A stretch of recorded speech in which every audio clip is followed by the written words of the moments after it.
This is LBC from Global, leading Britain's conversation with James O'Brien.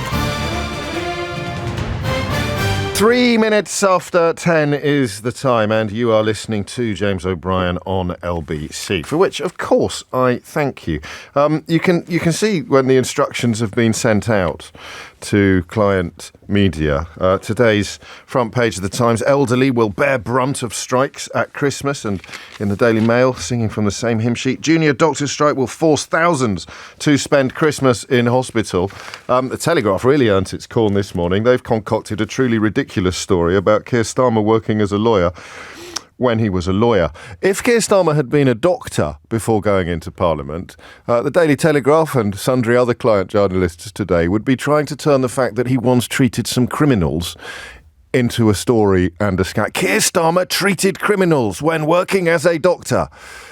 Keir Starmer defended criminals when working as a lawyer. I don't know how stupid the editor of the Daily Telegraph thinks you are, but rest assured that this is a corner of the British media that credits you with a little more intelligence than that. But it is also a corner of the British media that has, perhaps on occasion, fallen into a small trap. And that trap is best described as it being just as daft to oppose every instance of industrial action as it would be to support every single instance of industrial action. And I think perhaps over the years we've been primed to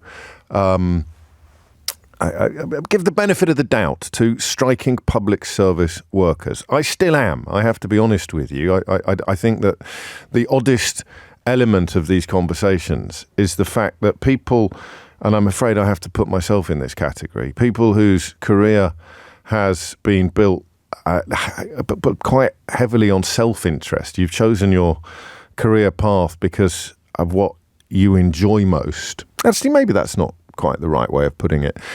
But people who are not in public service, I could probably cobble up some sort of claim that what I do is a public service or that it comes from some sense of public duty. But I've ended up here by accident. You know, I was a gossip columnist. I was a showbiz journalist. I was a gob on a stick on the telly. It's only latterly that I've come to see my work as some sort of I don't know, some sort of attempt to shine a little light into the murky depths of right-wing client media. So when those people whose entire careers are dedicated to serving wealth and serving power turn their fire on people whose entire careers are dedicated to serving the public and serving people, it's an astonishing sort of clash of contradictions, isn't it? So what do you do for a living? I get paid an awful lot of money to write columns for right-wing newspapers, and I pretty much do whatever the Conservative government wants me to do, or certainly what the owner wants me to do. And what are you doing today? Oh, I'm attacking junior doctors for wanting a pay rise. Oh, okay. And what do the junior doctors do for a living? Well, they train for years. They endure ever more difficult circumstances in pursuit of a job which has ever less morale. And that's why we hate them. That's why we will be attacking them. Junior doctor strike will force thousands to spend Christmas in hospital.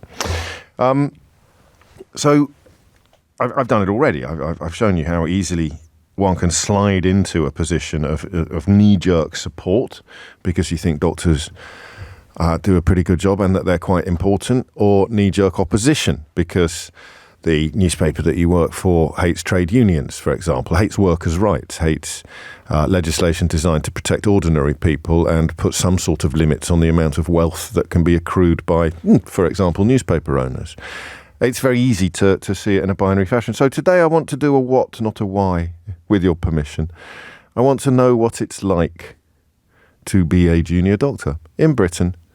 Well, in England, actually, in 2023, because Scotland has reached an accommodation. The Scottish government has reached an accommodation with doctors, junior doctors in Scotland. And I think it's probably worth looking at some of the whys of that deal before we continue. The offer in Scotland was 17.5% over 2 years, plus 4 more years of above inflation pay rises. The Scottish government also committed to a full pay restoration to 2008 levels of pay.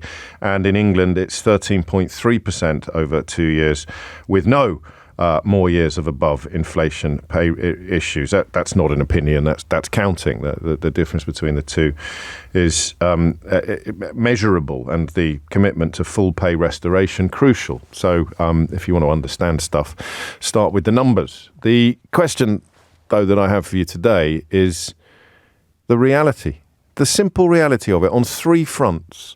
So what is the job like?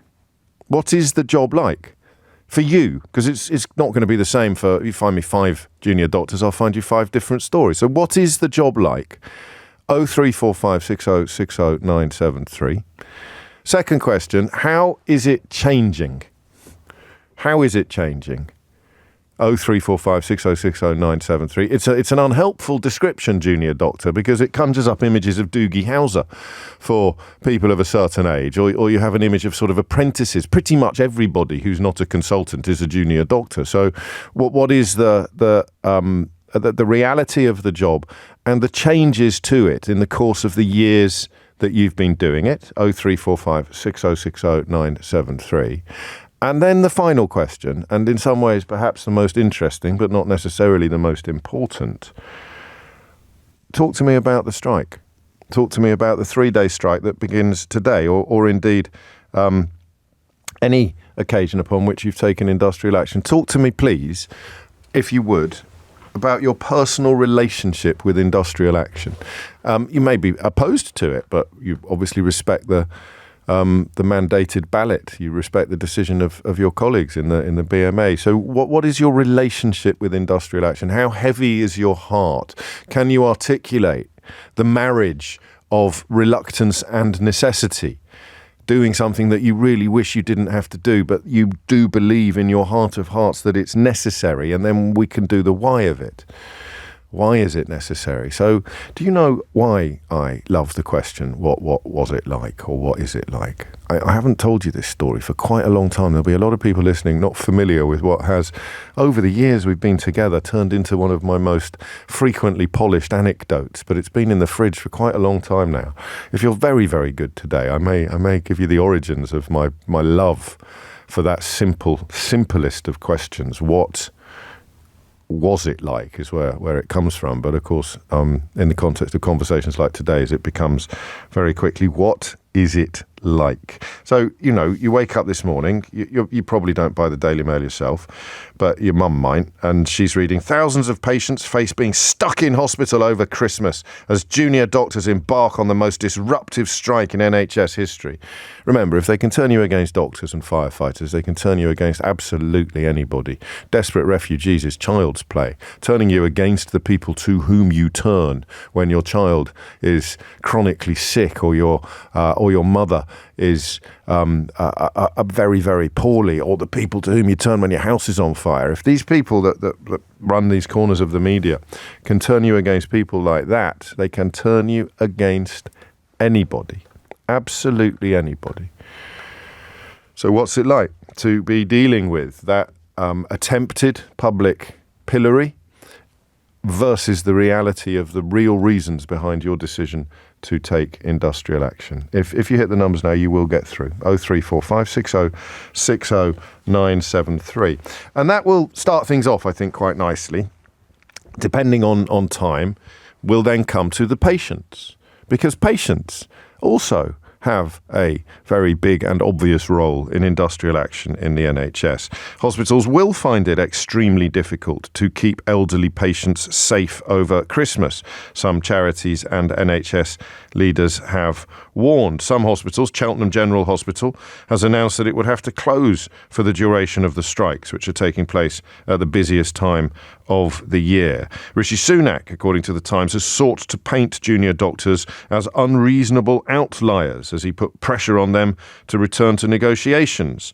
The response from the British Medical Association would be, of course, that their mandate for industrial action is still in place from the last time they were balloted. So there is room, I think, for confusion, and where there is confusion, we seek to bring clarity. So after hearing from junior doctors and possibly other medical professionals about the reality both of their working life and of their industrial action, we'll have a little look at the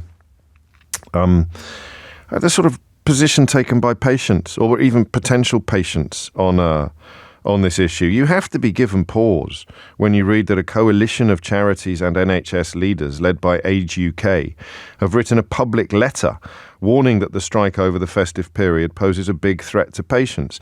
I think the point is that the government really are the target of that letter, at least as much, if not more, than junior doctors are. I mean, who do you urge to come to a settlement?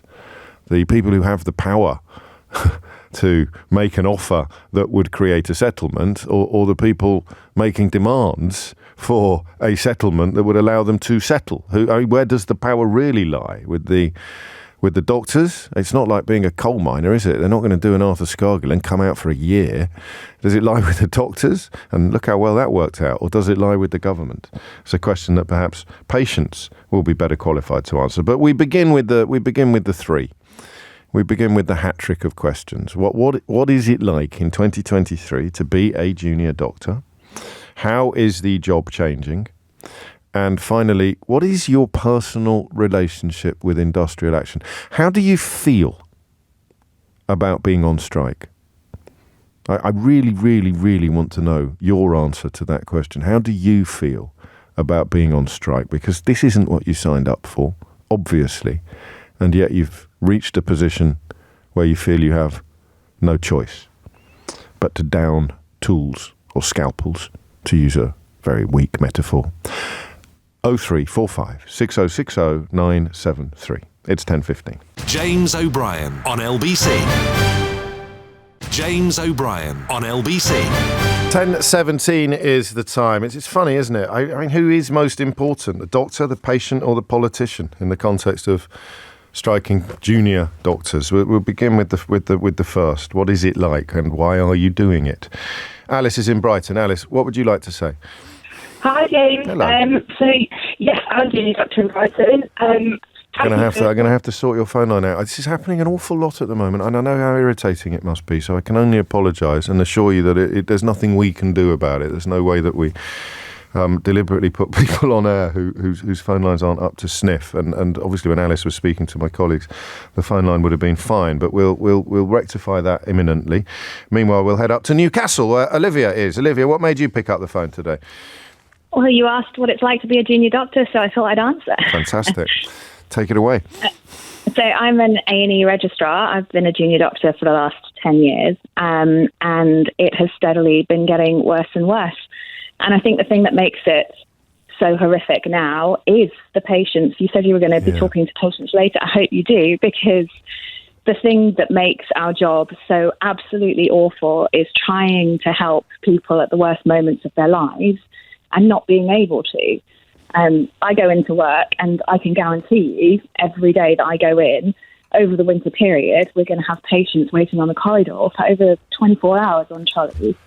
And a lot of these people are demented, and they're getting slowly more and more confused, and they're coming to actual harm. We have increased mortality from being in these conditions, and we know this. And I think the thing that is most horrible, I'm on strike today, yes, is knowing that the only time that people seem to be talking about how awful it is that patients are getting this type of care is when doctors are on strike. Yes. It's like this every day. So why is it not okay for it to be like this on a strike day? I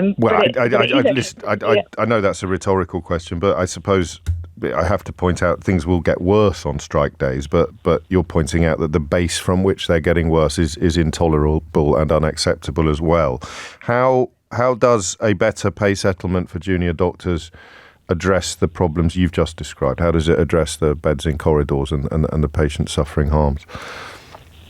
It helps by helping with retention. It helps by, so from an A&E perspective, we need more junior doctors. We need more SHOs, F3s, locally employed doctors, SAS doctors. We need all of those people to actually be willing to take up jobs in these departments. So this must be so frustrating for you, because it's I mean, it would be very easy for someone to portray. It's always very easy for people with bad intentions to portray industrial action as greedy. Strikes are greedy, and by jeopardising further the care of patients, you could even be portrayed as callous or uncaring.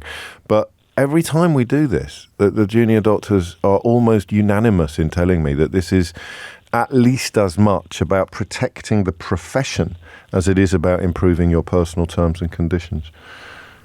Yeah, well, I'm 1 year away from no longer being a junior doctor. Right. So to be honest, this strike action probably isn't going to benefit my pay packet. No, there it is. So, but I'm still on strike because I do believe we need a strong junior workforce. You're going to be a junior doctor for 10 years. The medical students coming out now with 100K of debt, why are they going to work in my A&E when I'm a consultant? How long were you training for? How long were you training for before you became a junior doctor? So starting from your first day at university. Oh, so I do 5 years at university, and then you've got 2 foundation years, which you have to do, and for A&E, it's 6 years before you're a consultant. So minimum, if you take no break, you don't have any maternity leave, you don't do any part-time, you don't do any time out of training, you don't do any other jobs, which lots of people do. Of course. It's 13 years. 13 right? years. Yeah, 13 years. Which takes us back to sort of 2010, or as you point out, if you've done other stuff as well, it goes back even further, and that's, I've heard some claims this morning that you know what you're signing up for. If you signed up to start training in 2008, you were signing up for 2008 levels of pay. If you signed up in 2010, you were signing up for 2010 levels of pay. So nobody really signed up for 2023 levels of pay, did they? Well, I don't understand the argument, Nor do to be I. honest. I mean, I kind of understand why people make it, but as with a lot of arguments made by people like that, it doesn't bear the vaguest scrutiny. The argument works in a free market type of scenario, but the NHS isn't a free market. You've got a monopoly employer. There's only one place I can work in an A&E in the UK, and that's for the NHS. There is no private A&E. The other option is I could go to Australia, and I have looked at that, to be honest. I bet you have. And I do wonder if at some point I might end up doing that. A lot of my colleagues have done that in the last year. So I'm losing colleagues to Australia and New Zealand.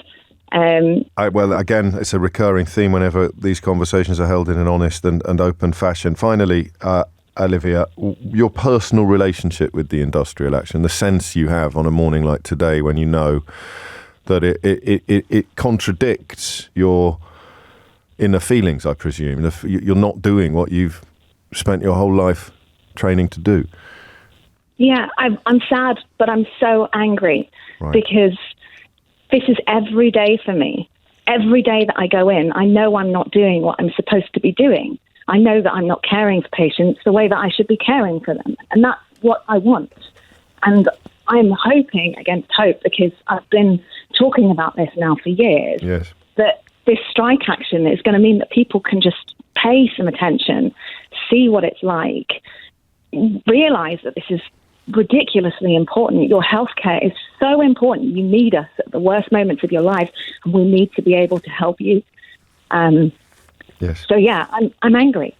I can completely understand why, and of course the question of why we only turn our attention to the dire state of our hospitals when junior doctors are on strike is one that is quite easily answered. You can focus on it if you're from a certain political background, only when there's an opportunity to use it to attack doctors. But I guess we have to take a bit of guilt as well. I say we, I'm using it in the royal sense. You know, we should talk about these issues more on days when industrial action is not underway. I think Sheila, and to a lesser extent, I do a pretty good job of that. But I could certainly do better. Olivia, thank you. Back to Brighton. Alice is on a better line now. Alice, what would you like to say? Hi, James. Is that a bit better? No. I sound as if I'm blaming Alice for that now, but it is a sort of mildly irritating scenario. And I know I'm only referring to England. I touched on Scotland at the top, I promise you, and Wales as well, Richard, in South Wales. The comparisons are pretty clear. They're pretty straightforward on the numbers. Junior doctors in Scotland have come to a settlement with the Scottish government, but the offer is very, very different. Anybody telling you otherwise either doesn't understand the issues or is lying. It's 17.5% over 2 years, plus 4 more years of above inflation rises in Scotland, whereas the English offer is currently 13.3% over 2 years, plus nil, which BMA leadership can be confident its members would not accept, would not have, and they already have a mandate for industrial action in place, which they'd be using up a little bit if they were to go to the expense and the exertion of balloting again. John's in Manchester. John, what would you like to say? Right. I was a junior doctor 48 years ago. Right. I am now a senior doctor, but I offer a confidential service counselling young doctors. Okay. Everything the last doctor said, I state as somebody with 48 years experience, every word she said was true. I'd like to take you through the journey, as they now describe it, yes, please, of a qualifying doctor who I counsel all the way through, particularly in the early years. Right. So you're a sort of mentor figure. Excellent words. Okay, yes. Thank you. But I'm not going to say any more because it's confidential. Right. They qualify and they have got £10,000 minimum debt. They then have to do FY1 jobs. They have to do 3 FY1 jobs and 3 FY2 jobs, each of 4 months. Right. Each of the moves for those 6 jobs has to be funded by them. So each 4 months, they often have to have new accommodation because all the trusts have sold the doctor's accommodation. If they want to learn a lot, sometimes they stay late. I can show you photographs of doctors' cars with parking tickets on them. Yes. Because they've come out late. Because the parking in the hospital is privately owned. Junior doctors, there is no denial to this. They start at 7:30. They can finish at 11:30. In that time, the catering is provided by private companies, not the NHS as it was in my day. With the greatest of respect, we are going to have to do this a bit quicker. We've only just got to the tea break, John. Oh, sorry about that. Right. So they have to fund their exams, a minimum of £2,000 a year. Right. They then have to apply for another job where they will then rotate.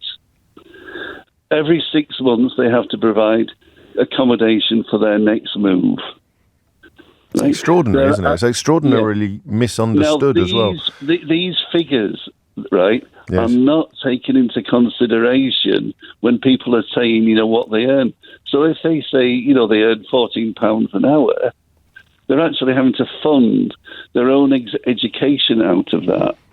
And of course, if they slip up with the exam, they've got to go back and do it again. We are going to hit the news. So talk me through the biggest differences for a junior doctor today and when you were a junior doctor. The biggest difference is that in my day, after the first 2 years, people were looking around for their next job in training. Yes. Now 40% are looking for a job in Australia, and this government is not listening. You heard that? Excellent. I'm not keen on calling them junior doctors. No, it's a really unhelpful phrase, isn't it? They should be called doctors in training posts. Yeah. But you heard that you heard that doctor. Yes. 10 years experience. Yes. And she's thinking of leaving. Well, who can blame and doctors like exactly. But they have a much better work-life balance. They have better salary, but the salary and the hours, they wouldn't be having 16 and 17 hour shifts. The other thing is the managers the managers would have to provide locums. Now they can't provide locums. Now they don't provide locums. So if there's 2 junior doctors and one of them is off, the second one has to provide all the cover. It's an extraordinary scenario. In England as well, the training situation is chaotic. Yes. Because a doctor can go into a training scheme for, say, orthopedics. I just say that, right? But turn up one morning and have to cover the other wards at night. So he has to cover ENT wards, he has to cover ophthalmology wards. Something he's not had training with, he's not worked with a consultant, so he doesn't know how they work. And he's the only person on for those specialities. And he doesn't, understandably, he's got undergraduate experience, but he hasn't got postgraduate experience. So you paint a variety of bleak pictures, and I sense you could go on, John, but the news waits for it sometimes waits for me, but it shouldn't. I should be hitting it on time. I tell you what, I would like to talk to a junior doctor who can challenge the narrative. Not necessarily a doctor who's opposed to the industrial action, although that would be very welcome. But one who can say things aren't that bad. Because if you're listening to this, especially if you've got sort of right-wing client journalism in your other ear, or at least pro-Tory client journalism in your other ear, your brain must be boiling. How can all the doctors be wrong about what is going on? And who even is the health secretary this week? Can anyone remember who the health secretary is this week? Anyone? Bueller? It's definitely not Thomas Watts, but he is here with your headlines. James O'Brien on LBC. James O'Brien on LBC. 10:34 is the time. I was discharged. I'm reading this, by the way. I wasn't discharged from Cheltenham Hospital after a 2-week stay yesterday. Pete was. It's a wonderful hospital. For reasons that I don't understand, the A&E is only open from 8 a.m. to 8 p.m. during the week. I presume that's a staffing issue, Pete. If it's not staffing, it's funding. I presume, because, optimum scenario would be to have A&E open all the time. It's closed at the weekend. When it's closed, the only option is to go to Gloucester, which is massively understaffed. The last time I went to Gloucester, I waited in the ambulance for 5 hours before we went in, and then I was in the corridor for another 4. All the staff are brilliant, but cost cutting is decimating the vital service. And shortages. It's mad. Every time the immigration conversation rolls around again, which this government bizarrely are dedicated to doing, despite the fact that they've had 13 years to sort out what they perceive as problems, I'm reminded of the number of vacancies in health and social care, which I think when you add the two together is in the region of 250,000. So how can anybody with 250,000 person-sized hole in their workforce be providing maximum care or maximum quality? Junior doctors, if you're not aware of this, are now on strike for 72 hours. The action will be followed in January with a 6-day strike that will be among the most disruptive ever. And the reasons for doing it are pretty clear if you take the time to talk to junior doctors. They're doing it at least as much to safeguard the future of the profession of the NHS itself as they are to improve their own terms and conditions. But don't take my word for it. Listen to the junior doctors. Andy is in Liverpool, or the doctors in training, or just doctors. We just need a better phrase, but we'll work with what we've got. Andy, what would you like to say? Hi, James. Hello. I think digging into the term junior doctors is worth doing for the first point. So if you go into a hospital, I work as a doctor in paediatric critical care. If you go into a hospital and you see another doctor, in the staff room or whatever, you can ask them what role they are, and they will very clearly tell you where they're at in their training in a short set space of time. So they'll say FY1, FY2, SHO or registrar. So there's various groups of doctors within that kind of 10-year training pathway that a previous caller of yours described. Yeah. To the public, they're all known as junior doctors, but I'm a year away from finishing my training.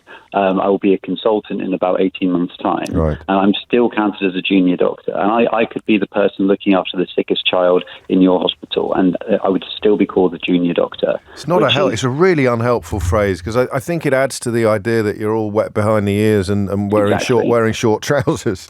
Exactly. No, it's very, very unhelpful. But we've sort of thought about how better to term it. I think doctors in training, like a previous caller mentioned, is better. But then you think about the term, whether it's actually training or not. So, I mean, I'm very rarely sat down and educated in a didactic manner by anyone. My training is my work. Course, yes. It's an apprenticeship, if you look at it that way. You do have supervision. There are sort of set learning points that you have to achieve in evidence year on year to continue progressing. But I think training, again, sounds like you're sort of much less independent than you actually are. A lot of times at night, in the middle of the night in hospital with sick patients, the consultants will not be present, at least for half an hour. They have to come in from home a lot of the time. So the people running the show in the first 30 minutes, all of us are junior doctors in training, but making life and death decisions minute to minute. That's very helpful. How does your life, Andy's life now, what is it like, and how does it differ from what you thought it would be like when you started at medical school? So I made the decision to go down to 80% less than full-time. I don't work Tuesdays, which is why I'm on the phone to you now. I did that at the beginning of this year because I've come to a point in my life where my time is more valuable than my earnings. I've got young children, and I see that. I didn't think that would be the case going into medical school. I thought I'd be one of these workaholic people who was completely dedicated to the vocation and be a professional in the true sense of the word. But actually, as I said, I value my time more than my money now. Yeah. But when you are at work, the level of exertion is higher than you expected, or about the same? I would say a lot of doctors in training normalize to their absolutely awful working conditions, like your previous caller listed. It's so commonplace, it's so rife, it's so wrong that we have normalized it much akin to some kind of weird Stockholm syndrome. Do you know, you remind me of a call I took about probably 2 years ago, around about this time of year, when we were talking about the Christmas crisis in the NHS. And it wasn't a junior doctor that said the most memorable thing. It was a junior doctor's auntie, actually, who just said, my nephew doesn't know any different. He's only ever worked in these circumstances. So you end up with a generation of doctors that almost run the risk of losing sight of how much better things could be because they never have been. That's exactly it. Exactly it. We speak to our friends in finance, in any kind of other private area of work, and their working conditions are just better. And it's the small things. It's the things like having a non-dysfunctional HR department that can actually manage your, passing your address details, bank details from hospital to hospital as you rotate. That's not a thing in the NHS. I know they try, but God love them, they fail every time. And it's things like that. That's just a small tip of the iceberg here. I understand. It's hard to describe, but you're absolutely right. We've normalized terrible working conditions. And then the other side of this coin, which we don't always talk about, is the moral injury that we suffer as individuals, not as doctors, but as individuals. The things we see at work, the things we have to do and go through and process professionally to do the right thing for the patients and their families, but take home with us and process personally. I know all emergency services have this. I know firefighters have this. I know police have this. But I think we've got it bad within all working circumstances as well. A word, if you would, on your personal relationship with industrial action. I am for it. I would be striking today if it wasn't my day off. You do know it's Wednesday, Andy. Oh, it is Wednesday, isn't it? Yeah. I'm off on annual leave. There we go. Yesterday was Tuesday. Apologies. I was just worried that there was somebody waiting for you somewhere. James, that's a symptom of being overworked. There it is. There's the exhaustion in full effect. And so I presumed you were in support of it, but your feeling, your sort of emotional relationship with it. It was complex at the start. It's become much more straightforward as time has gone on. This is the only way to put pressure on a government who are deliberately dismantling our NHS, underfunding it, understaffing it at the cost to patients.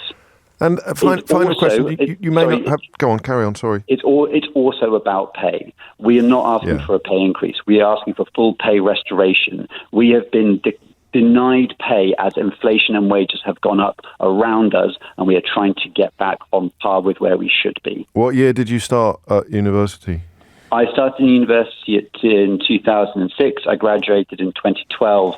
I've done foundation and specialty training from 2012 onwards, taking us to now. So I think the stupidest argument I've heard in the context of this industrial action is that you knew what you were signing up for, which, in 2006 you did. But what you have now is violently different and inferior to what you would have had in the same position in 2006.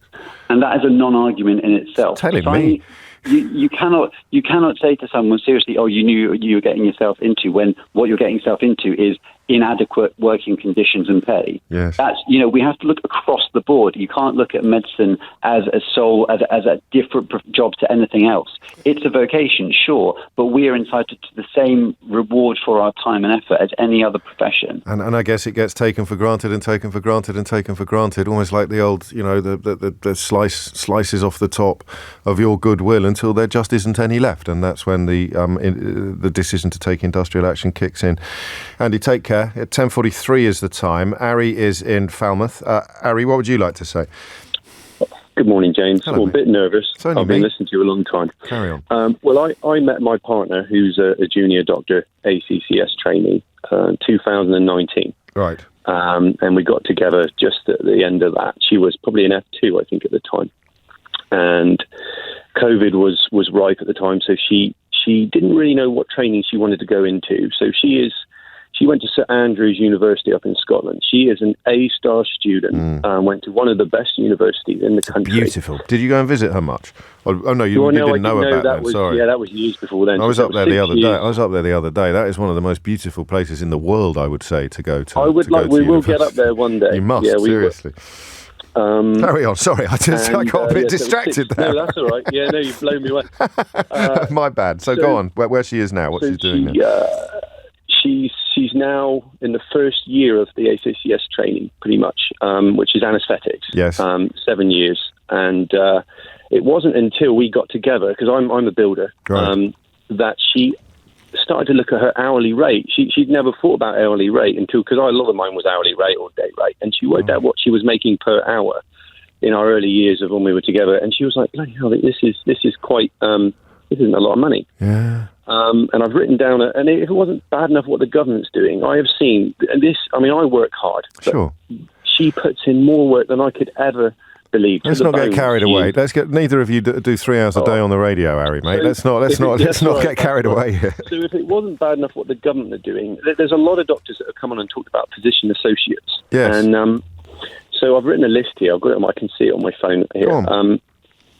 She'll have to complete her ACCS training, we'll have to leave. We've only got one hospital down in Cornwall. Yeah. So to complete that, we'll have to leave the county, upheave our lives, so that she can finish that. Whereas if you're a physician associate, you don't need to do that. You needed grade C's and a 2-2 from university in some sort of health or biosciences to be a physician's associate. Their starting pay is more than what she's on now after 6 years of working. And this probably around Cornwall sets the tone for what the government might are probably planning or the next sort of the next stages. Exactly. It's a slight tangent. I mean, the necessity of striking or at least the support for striking is so at odds with all of the reasons that drive people into the profession in the first place. Well, it was for her to strike was a big deal, and I remember when the first ones came around this year. I think it started this year, I think, didn't it? She really was quite torn. It isn't something that she did lightly. No. And she did strike on every one we've had up until now because we are expecting a baby. Oh, congratulations. Well, then she can't go on strike because it will affect her maternity pay, won't it? You're exactly right, because the last 2 pay packets of this, this one and the next one, set the tone for what you get when you're on leave. It's 2 months full pay, 2 months half pay, and then the rest is you're on your own, essentially. It's very complicated. Have you talked together about emigrating, if you don't mind me asking? I've travelled a lot. She's travelled quite a bit and worked in other countries on sort of projects and things like that. It's not something that we want to do now, really. We would if we were younger, probably. But my list here, so I've got... so for the PAs... they don't have to leave the county and upheave. Obviously, we've only got one hospital. I bet you just move to another hospital. No, I hear you. And the Physicians Associate conversation is an important one, but it's not the one we're having at the moment. The points you've made, I promise you, have been perfect, and you don't need to make notes next time you come on. Your nerves disappeared the minute you started talking. You've made your points very powerfully, but you have taken me right up to the break. And there's a remarkable story about Penny Mordaunt. Do you know... Which LBC presenter do you think was somehow completely unaware of Penny Mordaunt's conference speech where she went, "We will fight." In fact, I'll find you the clip. We'll come back with it shortly. We will fight them because that is what Conservatives do. We will stand and fight and fight and stand Anyway, she's done a bit of digging. Boris Johnson's not going to like it. James O'Brien on LBC. James O'Brien on LBC. It's just coming up to 10 to 11. Now, I think this is quite a significant story for a couple of reasons. The first is that I think it speaks to the state of our media. If this was a Labour politician, let alone a Labour Prime Minister in the crosswires, then the story would be everywhere. It would probably be getting almost as much prominence as an amazing revelation this morning. I don't know if you've seen it, that when Keir Starmer worked as a lawyer, he worked as a lawyer. That's a front page of the Daily Telegraph today. I mean, an absolutely staggering revelation. I have been quite rude about the Telegraph in recent years. It causes me great pain, as you know, because it was my late father's old newspaper. But, I mean, crikey, digging out the fact that when Keir Starmer was a lawyer, he actually was a lawyer. That's incredible. When he was a barrister, he did some barristering. That's an incredible scoop, on which more later. But, of course, Boris Johnson is not only a Conservative politician and former Prime Minister, he is also somewhat beloved of right-wing newspapers. So, bizarrely, it has fallen to one of his former colleagues to blow the lid off a very interesting development. And, you know, we shouldn't be surprised at the identity of the former colleague concerned, because she has always been very clear about her talents. Stand up and fight for the freedoms we have won. Against socialism, whether it is made of velvet or iron. What is she talking about? Have courage and conviction, because when you do, you move our countrymen, our communities and capital of all kinds to our cause. What? Stand up and fight. I've done this before, haven't I? I've done stand up and fight. It went by, yeah. The person beside you stands up and fights. And when our party stands up and fights, I think we got the gist of it. I'll tell you in a minute which LBC presenter somehow completely missed that and remained until I told him the day before yesterday, completely unaware of it. Peter Walker is the inimitable deputy political editor at the Guardian newspaper to talk us through a sort of Penny Mordaunt's sort of she's not Sherlock Holmes exactly, is she? Because it's not detective work that she's done, and you could argue that it's taken her a bit of time to come forward with this, but it's the curious case of Boris Johnson's disappearing messages, Peter. This is a very strange one, that the COVID inquiry, which is going on, and the module on governance and what happened at the top of government has just ended.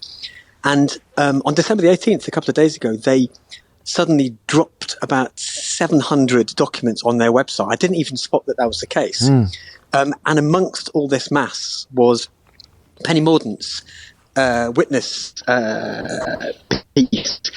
And she's not actually given oral evidence to the inquiry. So it was 40 pages of written evidence. Most of it was just about her work and what she did during COVID, etc., etc. But there was this very strange thing where she said that in May 2021, as there was a lot of media coverage about care homes, she remembered that in late February 2020, she'd WhatsApped Boris Johnson to, she says, say, be careful of how you discharge people from care homes during COVID, etc.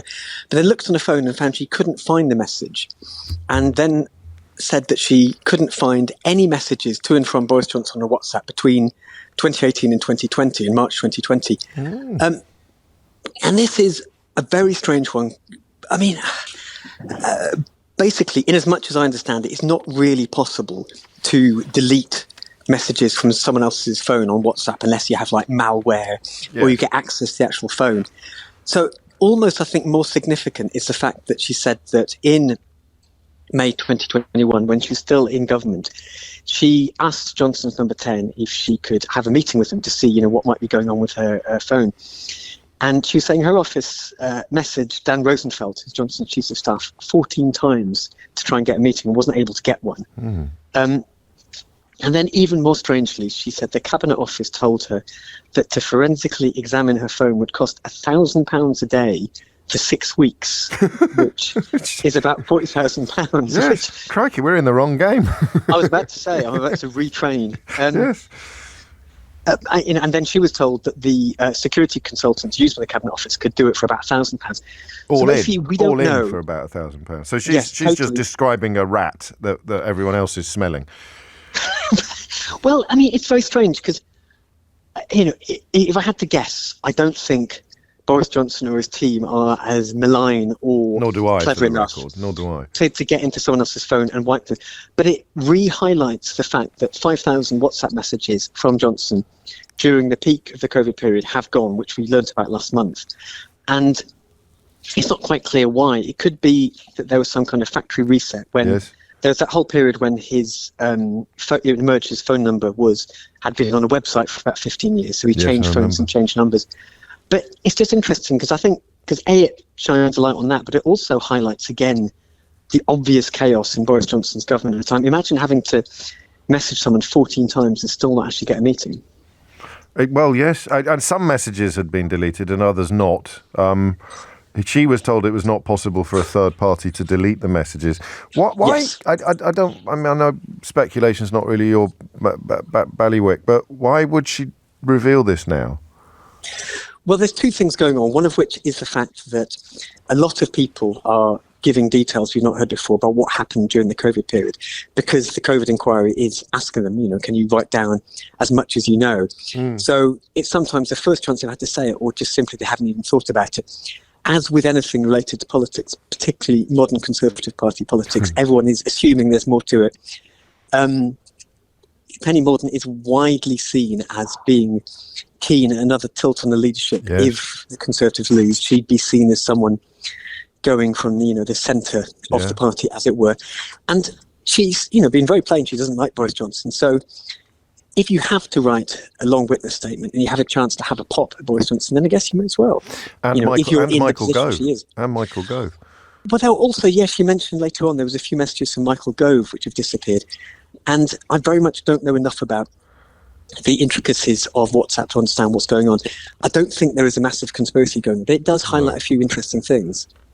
Well, indeed, not least the fact that there are 5,000 messages still missing from the people, and we haven't mentioned Rishi Sunak, who I think had an even longer period of time that he claims the messages have been inaccessible for, and that story, perhaps, your good self excluded, perhaps the bigger story still not really getting the attention that one might ordinarily expect.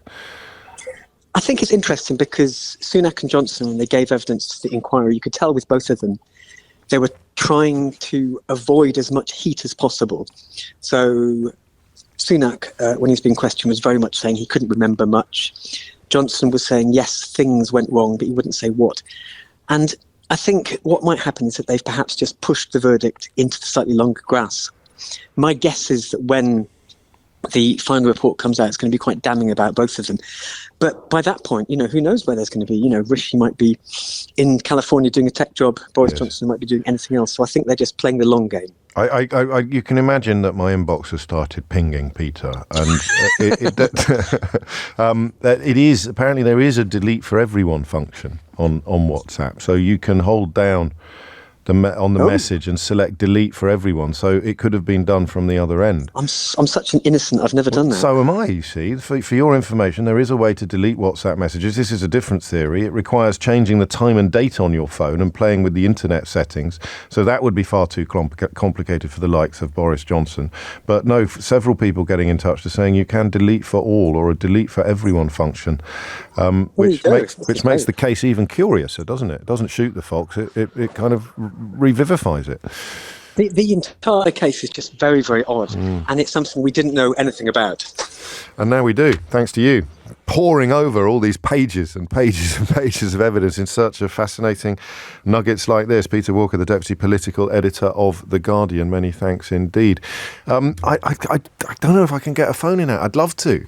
Sometimes if we book a guest, which we don't do that often on the programme, it's because I think a story's really interesting, but I can't see a way of turning it into a phone-in programme. I can't just now take 30 calls from people explaining how you use the delete for everyone function on WhatsApp, not even in Christmas week. I don't think we can lower our standards that far. And neither do I know how to give the story the oomph that it so clearly deserves. I think we're going to talk about young people next. We're going to talk about graduates who are apparently refusing in-person interviews. This has got a sort of end-of-year feel to it, end-of-term feel to it, because it's about a profound and possibly permanent change in the British workers' relationship with work. And it will be portrayed almost everywhere as a negative, because the young people who want to work from home are the latest in the firing line. I want you to tell me whether or not that's fair. James O'Brien on LBC. 3 minutes after 11 is the time. I've been sent several screenshots, all the same screenshot by several people, that appears to show WhatsApp, which is, of course, part of Mark Zuckerberg's Meta empire, putting out a release about political figures claiming to have lost or deleted potentially scandalous messages, but I can't find its provenance. So I can't. Do you see what I mean? I'm only getting it from you. I can't see where it came from. I haven't found it in a context where it has clearly come from WhatsApp. So I won't share the details of that until I've managed to establish that it is completely kosher. 4 minutes after 11 is the time. Let's talk about... yes, sorry, I forgot to tell you, didn't I? I forgot to reveal which esteemed colleague it was who had somehow managed to reach the end of 2023, give or take a week or two, a week and a bit, without being aware of Penny Mordaunt's astonishing and astounding speech at the Conservative Party conference. And I'm not going to tell you now. I'm just going to tell you that you can find out by tuning in to the LBC Christmas special on Boxing Day, featuring three of your favourite, quite possibly your three favourite LBC presenters. And I'll give you a clue. It was one of them. One of the three LBC presenters who will be bringing you a very, what would the word be? A very gentle programme on Boxing Day, looking back at the events of the previous year. So you can find out who had managed to miss the Penny Mordaunt speech entirely by having a little listen to that. Also available, of course, as a podcast from Global Player. Now, I love this study here. I love it for two reasons. Number one, at first glance, I think it's good news. And number two, I love conversations about changing social habits, about society, about social change, about younger generations approaching issues in a completely different way from how older generations did. Or indeed about people just changing their mind.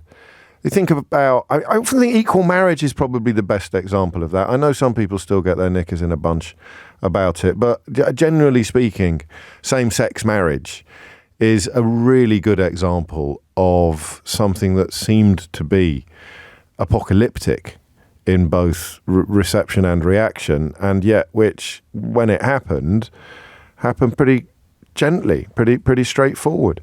And I probably the smoking ban as well, actually. So it's something that feels huge, and then quite soon after happening, it just feels completely normal. Do you see what I mean? The idea that you can't ban smoking. I watched Die Hard on Tuesday night. On Monday night. And it was really jarring when, in the opening scenes, Bruce Willis, John McClane, lights a cigarette in the airport.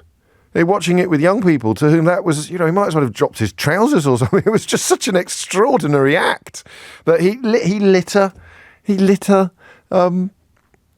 a cigarette in an airport. Now you'd get shot for that, probably, in America. But, so that, those are two examples of things that were huge. To illustrate what I mean when I say that I love change. I love things that have changed. So there's a really very interesting study that's been undertaken at the Policy Institute at King's College London. And it looks at millennials, which we established the other day means that you were born between, can't remember, somewhere and somewhere. You know what a millennial is by now. And it looks at their relationship with work.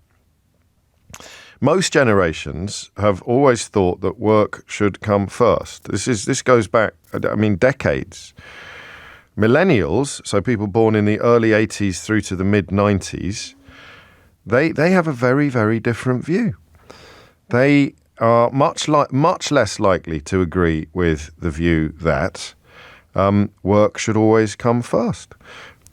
That, to me, is fascinating and actually quite surprising. I didn't know that the change was so stark. We are now, because of millennials, as a country, we're among the least likely to say that work should always come first over leisure time. So you should. Isn't that interesting? Actually, talking to the doctor in Liverpool a moment ago, who has gone down to a 4-day week. to prioritise life over work. If you talk about the work-life balance, then you're describing life as the opposite of work. When you're not working, you're living. I know you have to be alive to work. I'm clever like that. I know you have to be alive to work, but when you talk about a work-life balance, work is the opposite of life. And generationally speaking, millennials have fallen to 14%. So 14% of millennials think that work is more important than life. You should prioritise work over life. Whereas in America, 55% of the entire population hold that view. So there are two questions here. The first is, why? So you may be a millennial, or you may be the parent of a millennial, or you may be millennial adjacent. What explains it? Why would people born between the mid-1980s or the early 1980s and the mid-1990s, so let's just say roughly 80 to 95, why would people like that be the most dismissive ever of the idea that work is more important than leisure, work is more important than life? Have a think. Go on. You don't have to be one of them. You can be like me, theorising about it. I don't really have any skin in the game. I don't have my children are quite a lot younger than that, and I'm quite a lot older than that. So I was just trying to think, why? Why would millennials be less likely to think work was more important than life than any other generation? 0345 6060 973. You can hit the numbers now. Actually, don't hold back. Don't wait for the end of this monologue, if indeed it ever comes. And the second question is, how does that play out in life? So Andy gave us a really, really good example. In fact, he said, "I thought I would be a workaholic. I thought I would be one of those doctors who was working 8 days a week," to paraphrase Lennon and McCartney. And he's not. He's in fact working 4 days a week. So how does the prioritization of life over work, what does it look like in your life or in your children's life? And do you, as a parent, find it frustrating?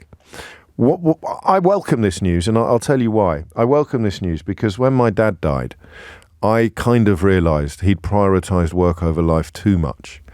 And not so much towards the end of his life in terms of all of the hours that he did, because he was sort of retired against his will, would be quite a good way of putting it. But his image of himself was too much tied up in work. So not so much as a status issue, although I think there was probably a bit of that, but the sense of fulfillment he got from being a journalist, from being particularly a correspondent on the Daily Telegraph and other newspapers, the sense of fulfillment he got from that, and he was a bit of a workaholic, was so complete that when it was taken away from him, he felt, I think, that he'd lost part of himself. And I remember vowing at the time, and it's 11 years ago this month that we lost him. I remember thinking at the time, I don't want to be like that. I don't, when I get handed my sandwiches wrapped in a road map, I don't, or when I run out of time on air, I don't want to feel as if I've lost part of myself, And I think both subconsciously and consciously, I kind of dialed down whatever you'd call that. It wasn't quite ambition, It was different from ambition. Although I certainly dialed down ambition a bit. I stopped fretting about jobs I hadn't got and books I hadn't written, and then suddenly I got all the jobs and I wrote all the books. So that was a weird thing. You stop fretting about it and it just sort of happened. I sound like Noel Edmonds now, don't I, doing visualization or something. But it was different from that. It was a sense that I didn't want to I didn't want to prioritize work over life. So I think I get it. What does it look like for millennials? 0345 6060 973. And how does it, why would it be them? Why would it be that generation? And how does it translate into life? And then whether or not parents find it frustrating, we may have room for that as well. We'll soon find out. Should we crack on with the call? Should we take a call before the break? We like to do that 4 times a year. It's a very special day, a very special moment. Mark is in Coatbridge in North Lanarkshire. Mark, what would you like to say? Hi, James. Nice to chat to you. I think before sort of when I'm almost 30, so I'm bang in the middle of sort of millennial age. Yes. And I talk about people my parents' age. Usually, like a man could go out to work and, he would earn enough money to be able to supply everything that a family would need. Whereas now people go out to work and barely supply what they need themselves. But that would suggest that you'd be working harder and harder than previous generations in order to provide what previous generations managed to secure by doing less work. Yeah, but I think that people have started to realise that hard work or devoting your life to work hasn't actually got you to that same position where things may have been slightly easier to get those higher paying jobs. Or at least it's not necessarily higher paying, but just more. So it's not about being lazy. I want to be clear about that. It's not about being lazy. Yeah. You'll still, when you're in work, you'll do a good job, but you won't be. Yeah. You won't be prioritising it over all else. Were you conscious that you were in this position when you heard me talking, or did you just go, "Oh, crikey, that's me"? No, definitely. I've always I've moved around a few different jobs, and things I've always said in the interview is that life becomes support work for me. And I've always been upfront with everywhere I've worked with that. And they've always come back and said, that's what we want from people, because people usually work harder when they are in work if they are happy just to work. I say I work 9 to 5 and then I'm gone. Yes. You want to contact me at 7 o'clock. I'm not around. You're not paying me for it. So why should I sit around?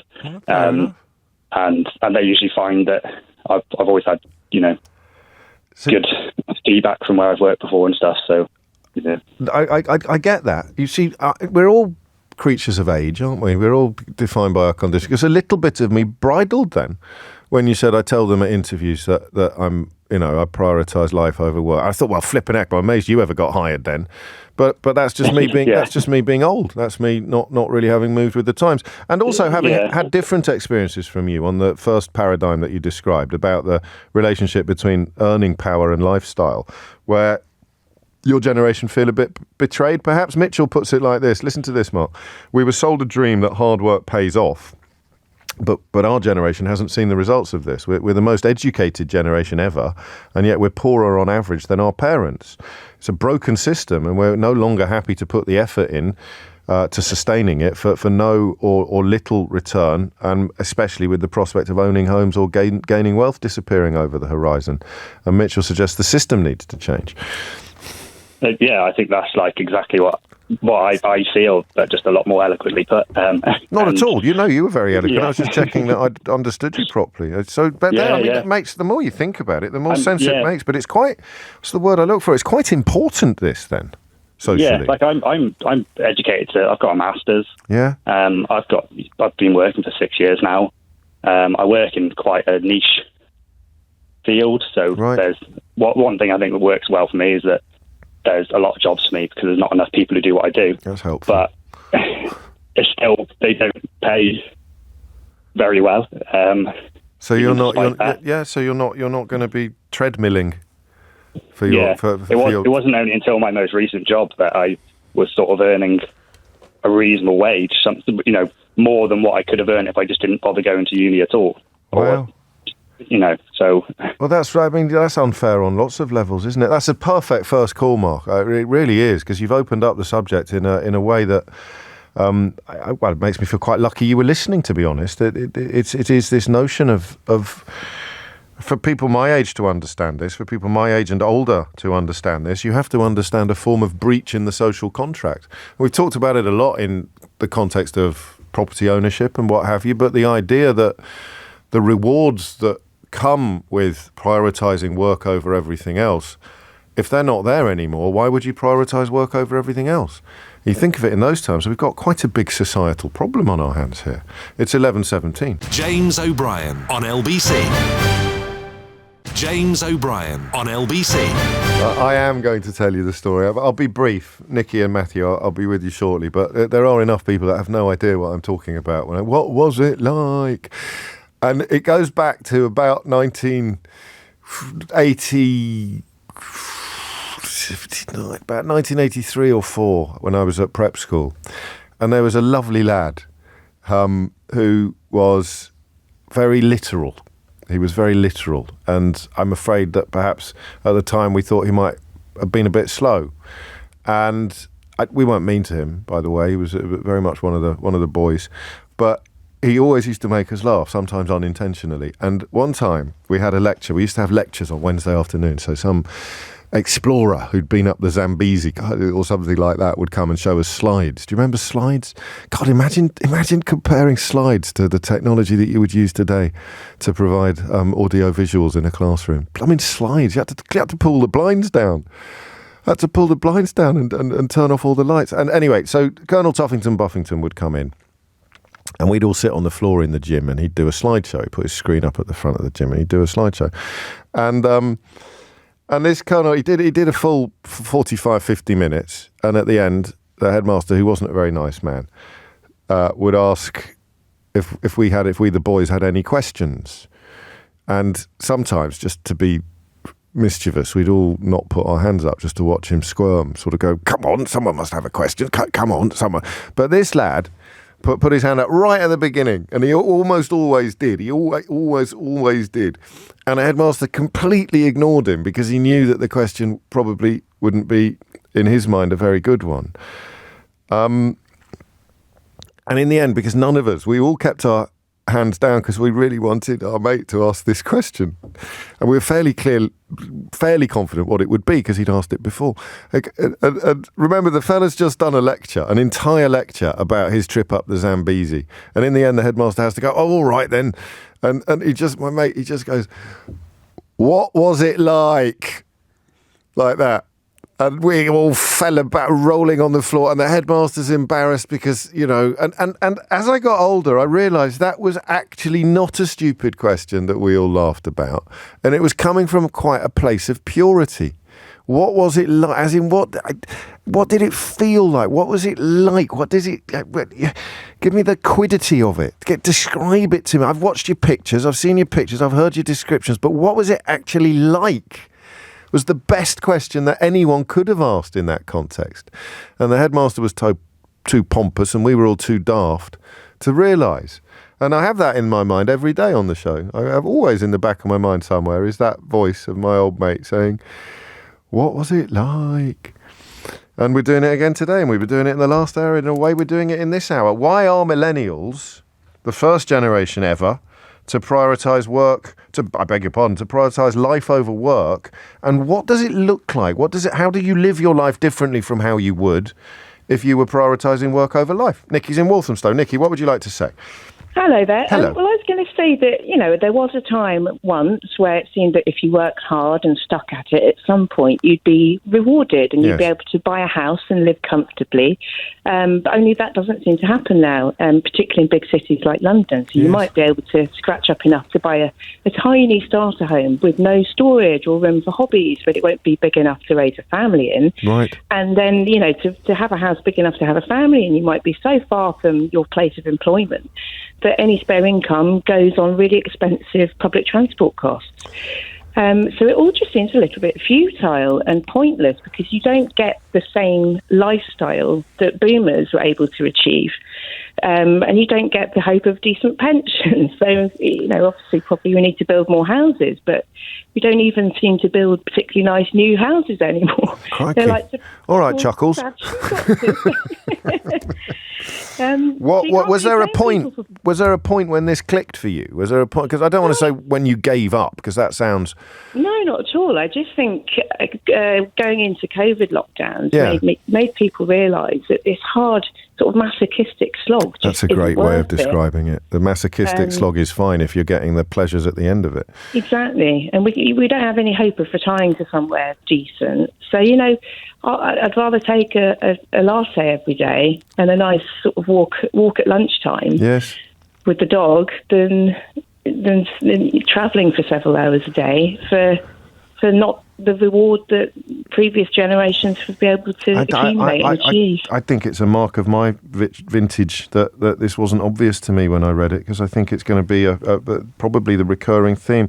Long-term economic and wage stagnation will lead younger generations to question the value of work. So in a way that there's still the same amount of money in the system, It's just that it's being shared out very differently, and it's not going to workers, as it were. And the housing market just went berserk, and I just can't see how it's ever going to crank. Well, I think the two are linked, you know. I think the only reason my generation put up with wage stagnation was because our houses were going up in value every year. So crikey, that's quite clever, isn't it, Nick?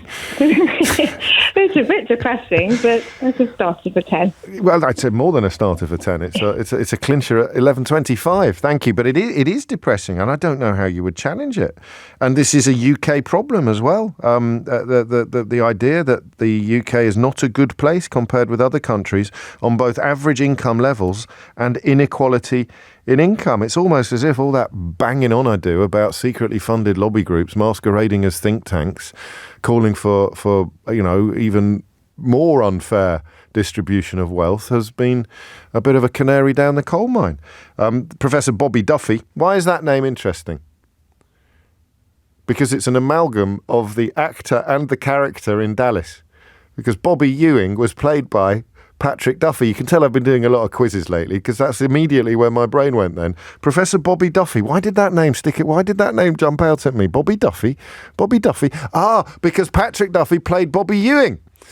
No, just me. Sorry. That was probably a bit tangential, even by our standards. But Professor Bobby Duffy, the director of the Policy Institute at King's College London, and principal investigator in the study, said that millennials have become much more sceptical about prioritising work as they've made their way through their career, due to, here it comes, the long-term economic and wage stagnation that will lead younger generations to question the value of work.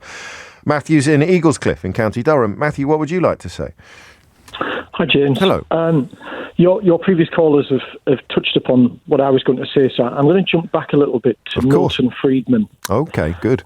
Who in the 1970s wrote his doctrine about how important it was that shareholders make as much profit as possible. Yes.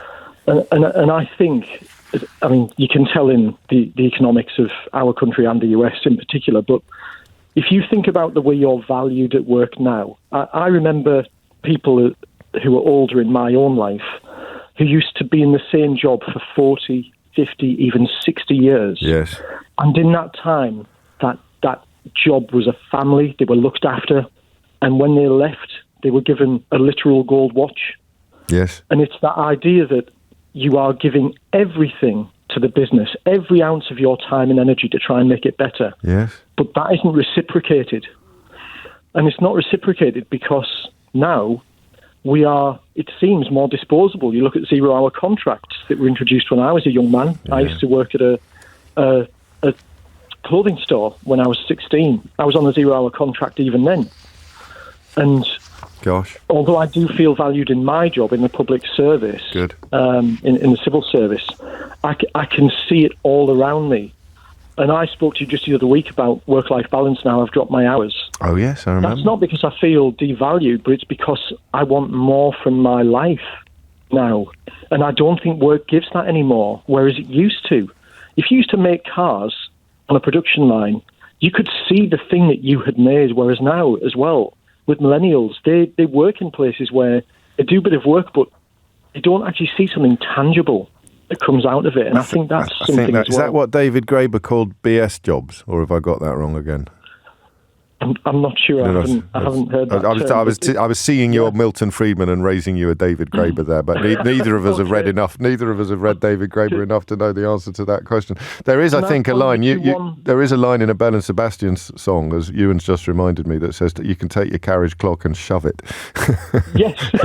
Can I tell you about one author who I think you might be interested in? He's called Simon Sinek. Okay. He's an American leadership guru.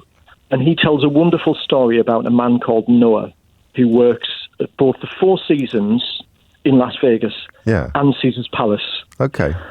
And when Simon met him, he was the most wonderful barista of this little coffee stand, and he had such a wonderful time. He said, "What is it you like about your job? Why are you so happy?" He said, "Oh, I love my job. And it's because anyone that comes near me, any single member of staff asks me, how am I doing? Is there anything I need?" And the answer is no, because I've got everything I need. Yeah. But I also work at the Caesar's Palace. And there, I just try to get through my shift. Oh, interesting. He said, "What do you do there?" He said, "I do the same thing." He said, "So why do you just try and get through your shift then?" He says, "Because at Caesar's Palace, all they're asking is, why haven't you done this? Why are you taking us down? What's going on here? Why is that cup left there? And he said, I'm not trusted to do my job.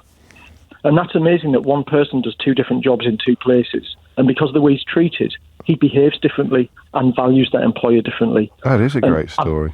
I've shortened that necessarily. Good. But if you look up Simon Sinek... I will, like The Infinite Game. And a few... Yes. He was born in Wimbledon, you know. Did you know that?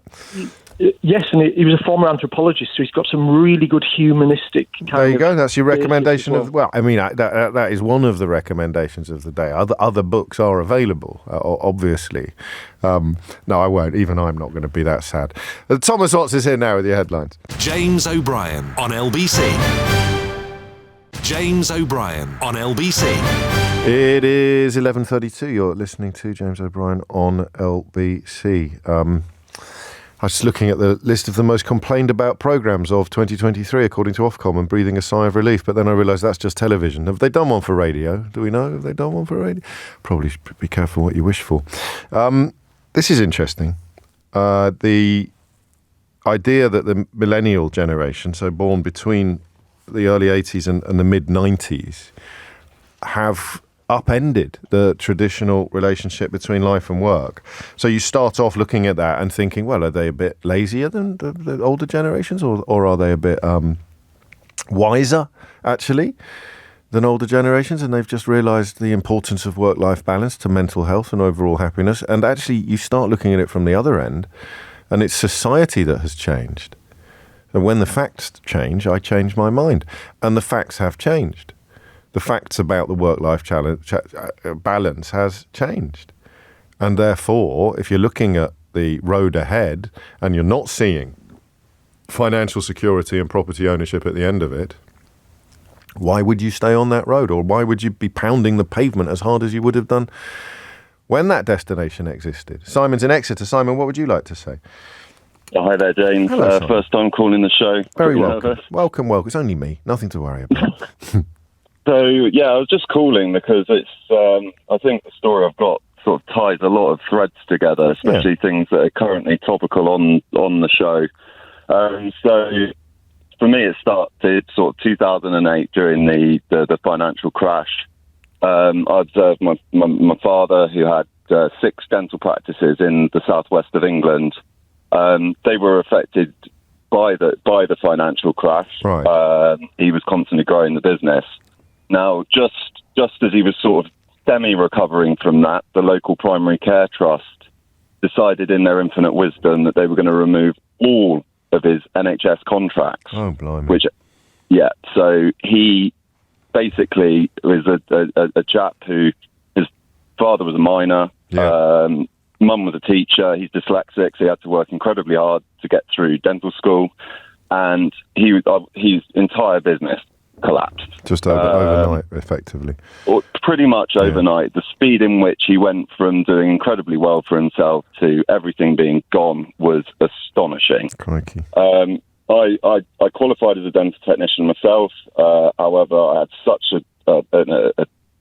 just such distaste with the way things were going in that industry. I've since said, no, that is not for me. Right. I mean, the work-life balance was fairly well non-existent. Yeah. The salary that you would have normally expected back in when he was starting out, and certainly the guys that were owning the labs got in a lot of money, but that just simply wasn't going to be a feasibility for someone starting out. And I mean, it does cause you to sort of reevaluate everything you're looking at. And I mean, essentially, I've been a chef. Currently, I'm driving a van because it gives me a better work-life balance. I mean, the bills are incredibly hard to deal with, but I mean... but you are happier. You're confident that you are happier than you would be if you were on the sort of treadmill that your dad spent his life on. I don't think that it would be in any way, shape or form possible to recreate what he was on if you were starting out as a dentist. So he wasn't unhappy, but he had a different contract from the one that would be available to you. Completely. And I mean, earlier I heard you mention about social contracts, yes. And on top of witnessing that, I mean, I'm sure most of our generation feel completely betrayed by what's been going on politically. I mean, Brexit, you've got all of the things compounded around that, what's happening to the NHS. My sister and her husband, they're both consultant psychiatrists. Right. Now, because they struggle so much with running a family and everything else, they recently left the NHS and gone to work for a private company, right, and since been reinstated into their previous roles. So it's costing the NHS an absolute fortune. And you just look at the mismanagement that's happening throughout the country, and you listen to the rhetoric coming from the Tory party, and you just sit there and think, well, there's not really an awful lot of point in participating. And these are peculiarly British conditions that you describe, because in other countries, even European nations nearby, like France, Spain, Italy, Sweden, Norway, I lived in France for 7 years. Well, then you'll know they all rank much higher than the UK does. The difference is astonishing. Yes. Astonishing. And we don't notice because we don't notice because we are, both metaphorically and physically insular. We don't spend our time looking at, which is also why Brexit happened, of course. Yeah, of course, yeah, and the gammony right wing, as you just, I love it. Just description of an ideology, description of an outlook. Yeah, well, wow. Okay, so from someone my age, I look at the end of the road, work-wise, not life-wise. None of us can predict that, but I have the concept of security, of not having to work anymore, has always been in the back of my mind. Having property, having equity in property, or having investments or pensions or whatever it might be, having enough to start freewheeling at some point. And it's confusing to my generation, or to people who think like that you don't. But in fact, you do. You've just realised that it is probably unachievable. It's a pipe dream. It's a pipe dream, yeah. It is a pipe dream. It is completely unattainable unless you've got the right circumstances and the right support network to sort of... And generally it would take your parents to be able to support you with it be living at home for free. I mean, there are mechanisms with which you can achieve these things, but realistically, for the vast majority of millennials, it's an absolute pipe dream. And that is why the number of people saying that luck counts for as much as hard work has risen from 40% to 49%, because of the reasons you described brilliantly. It was a brilliant debut. I can't believe that was your first time on the show, like a duck to water. It's coming up to 20 to 12. You're listening to James O'Brien on LBC. So where does this leave? I beg your pardon, where does it lead? I said leave because Simon got me thinking about Brexit. Where does this lead? What does it do to us? Is there a breaking point? I tell you what, it is also, whether you've realised yet or not, a fairly compelling case for the importance of immigration as well. But, that's bad in a way, because it means you're bringing in people to do jobs because they've got lower expectations than people born here who have had their expectations dashed or turned into what Simon describes as pipe dreams. So what will it do for a society? A happy, fulfilled, well-rewarded workforce seems to now be further out of reach in the United Kingdom than almost anywhere else in the Western world, and not just the Western world. I mean, we lag behind the Philippines, Indonesia, Nigeria. 20 to 12 is the time. Thank you, Simon. Mally's in Lincoln. Mally, what would you like to say?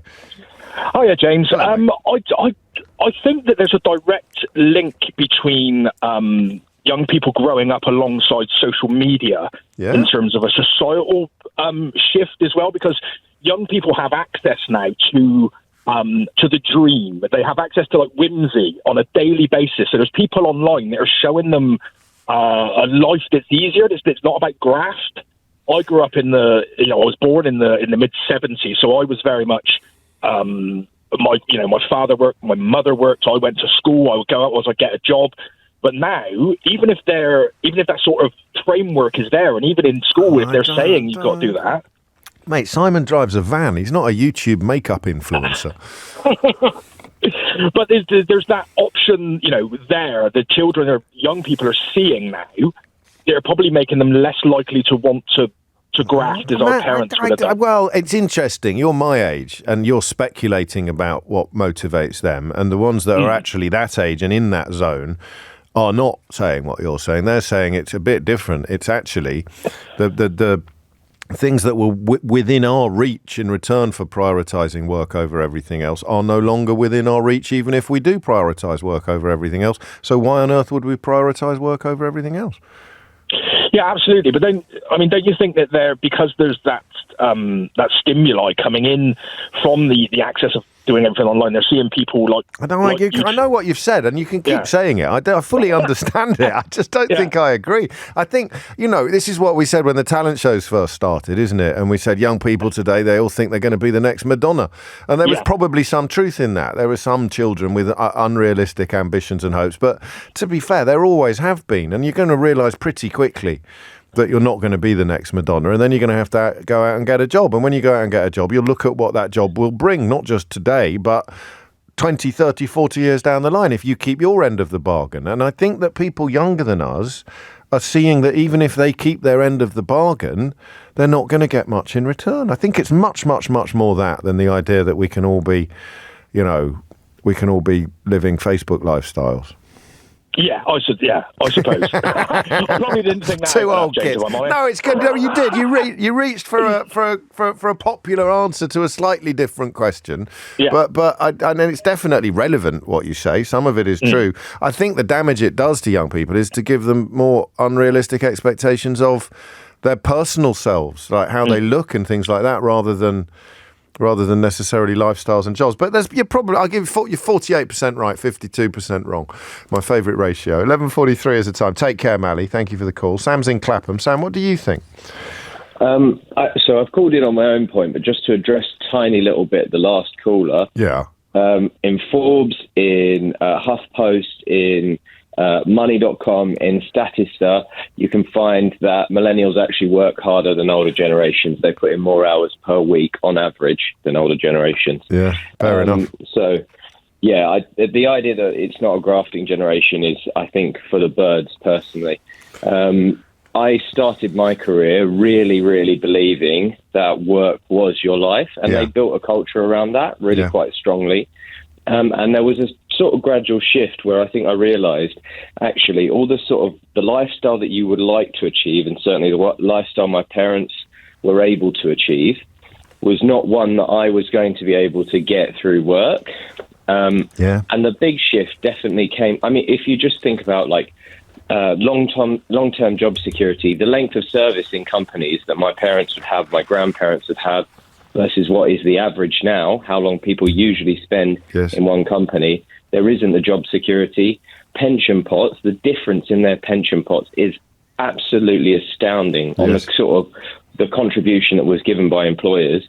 So the reality is work just doesn't pay. So when did the penny drop? When and how did the penny drop for you personally, Sam? It's probably did drop because of COVID. So I ended up getting made redundant. Right.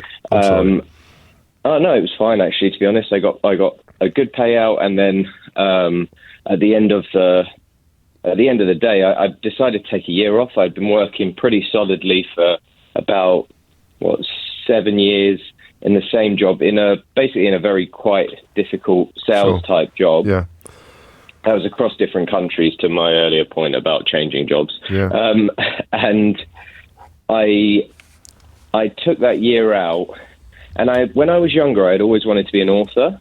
Right. And I think this is the big sort of switch where I realised, well, look, I'm not going to be able to achieve that life by grafting. It doesn't pay anymore, and even if it does, the amount of money that I have to save in order to get even a sort of basic flat in the area close to where I'm working is just an impossibility. It's never going to happen. That's not an opinion. That's just counting. 5 years. Yeah, exactly. And then when I started to prioritise life significantly more, and I look now, if an email comes in at 5:31, my contract hours are 5:30. I'm not answering that email because that's when I'm paid to. And I still think I do my job really well. Like I'm well liked and actually getting on, and I've had pay increases, so I'm clearly doing something right. But I just know that now I have a much bigger priority for myself. And are you happier for it? I think I know the answer to this question. Absolutely. Yeah. I mean, I do miss the in-work culture, and this comes to working from home. But actually, working from home, I've got so much more time back. I can go to the gym. I can make the food that I want for lunch. And now I'm actually starting writing again. So I've almost finished writing a novel. I've written a screenplay. Well done. So all of the things that you actually want to do, you get to prioritize. And I think that goes to the question you said, what is it like? Yeah. That's what I think it's like for me, because I don't have the money to go on lots of holidays. No, but you find pleasure, gratification and fulfillment in different ways, and arguably slightly more fulfilling or substantive or nourishing ways. Sam, good luck, mate, especially with the novel. Ian McEwen today says that anyone hoping to write should take 2 hours a day, just turn off all social media.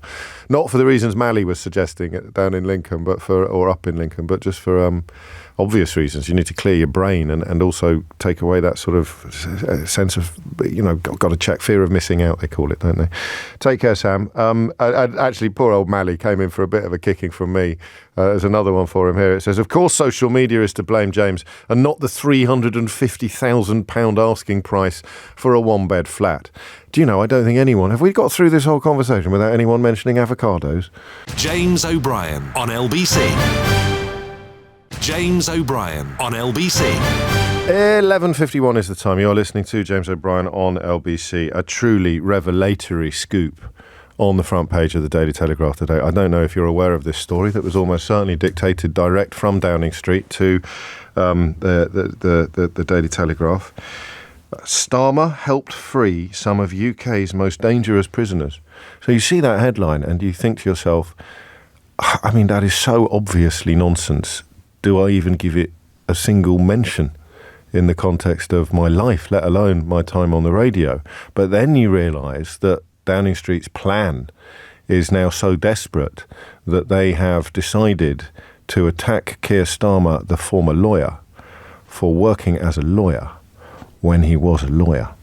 At least that is how I read it. And of course, it's possible that I am wrong and that there is actually some fire here, never mind smoke, and that anybody bringing it to your attention without pointing out that it's all a load of nonsense from the very start is being disingenuous at best and dishonest at worst. Thankfully, Adam Wagner is at hand, barrister at Doughty Street and author, of course, of Emergency State, and increasingly kind enough to help us out with matters legal. Have I read this wrong, Adam, or is Keir Starmer being pilloried for having worked as a lawyer when he was, in fact, a lawyer?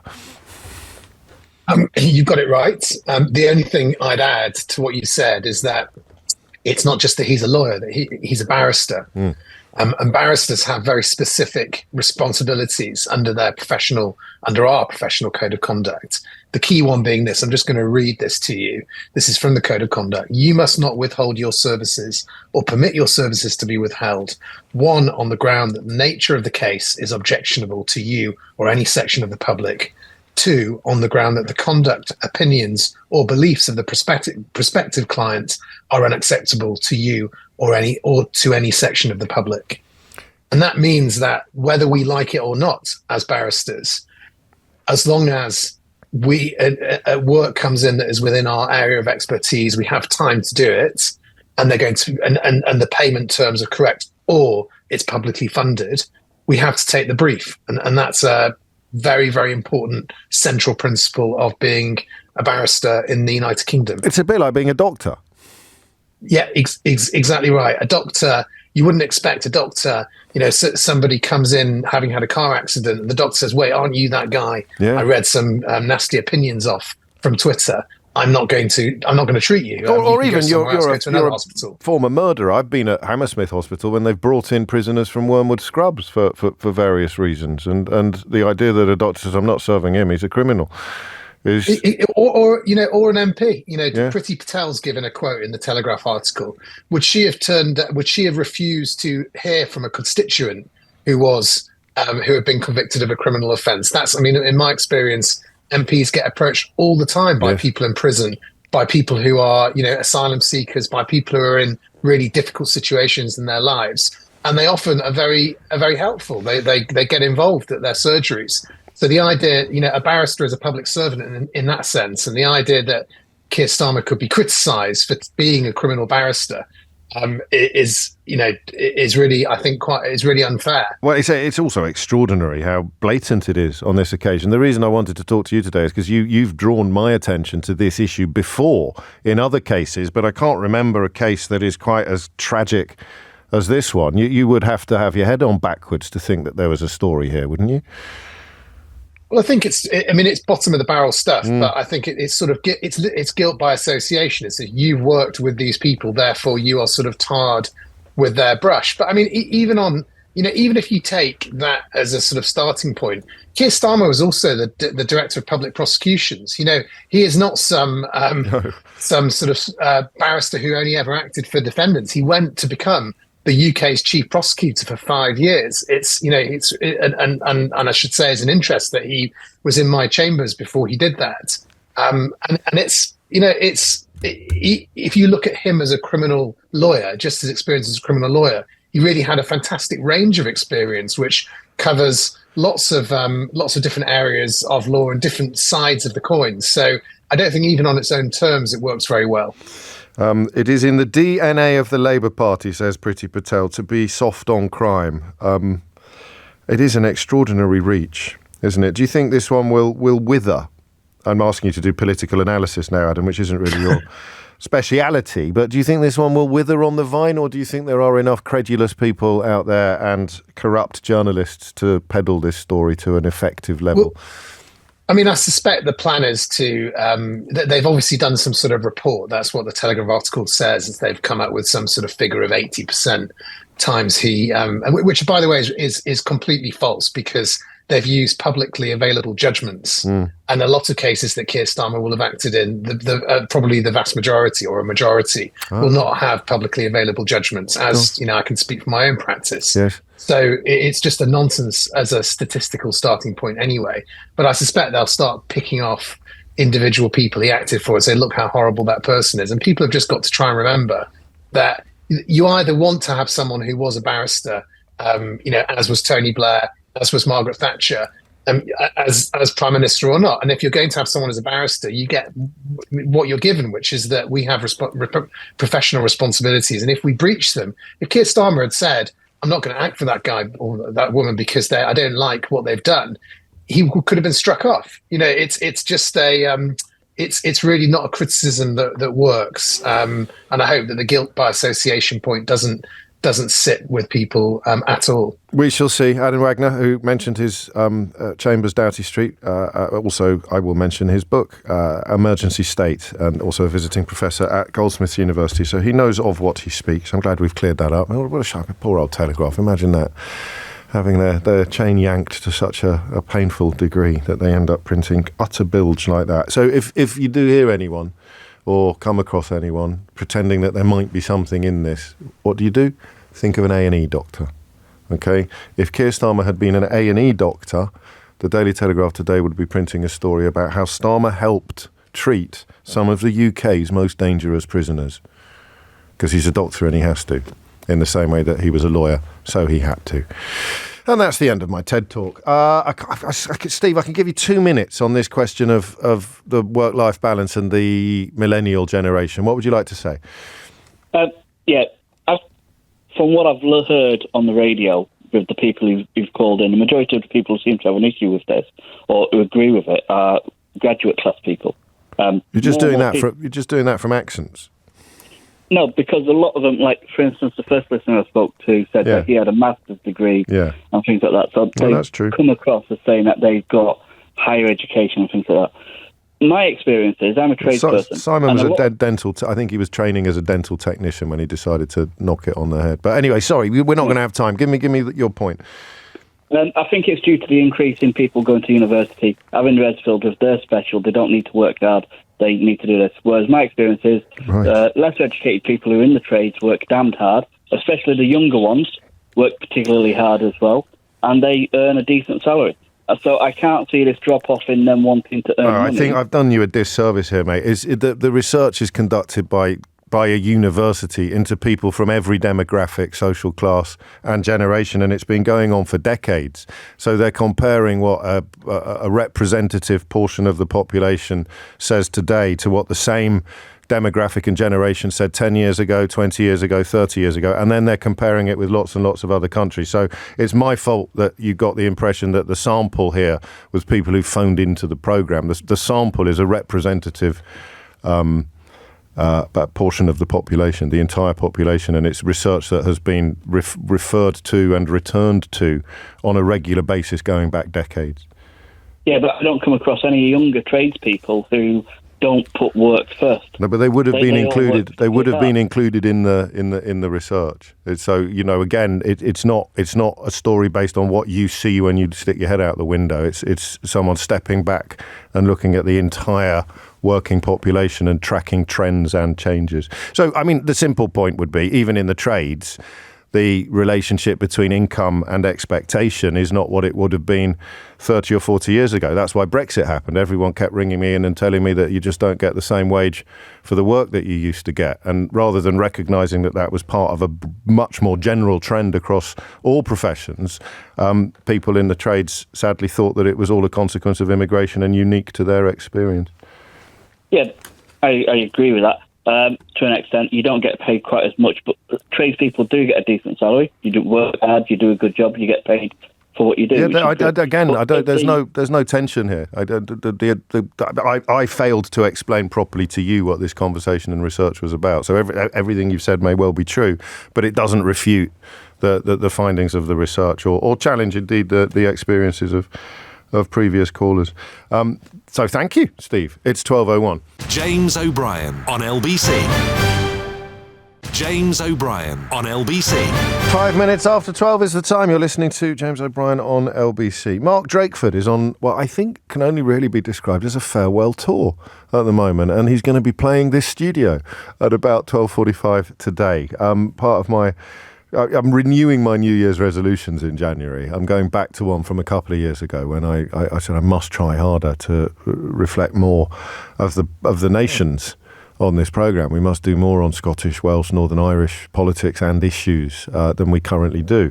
I think we've done well. We've moved in the right direction, but possibly tailed off a bit this year. I don't know. Either way, that will be among my New Year's resolutions, as you can discover if you listen to the LBC Christmas special on Boxing Day, featuring your favourite 3 LBC presenters. 6 minutes after 12 is the time. This is one of my absolute all-time favourites.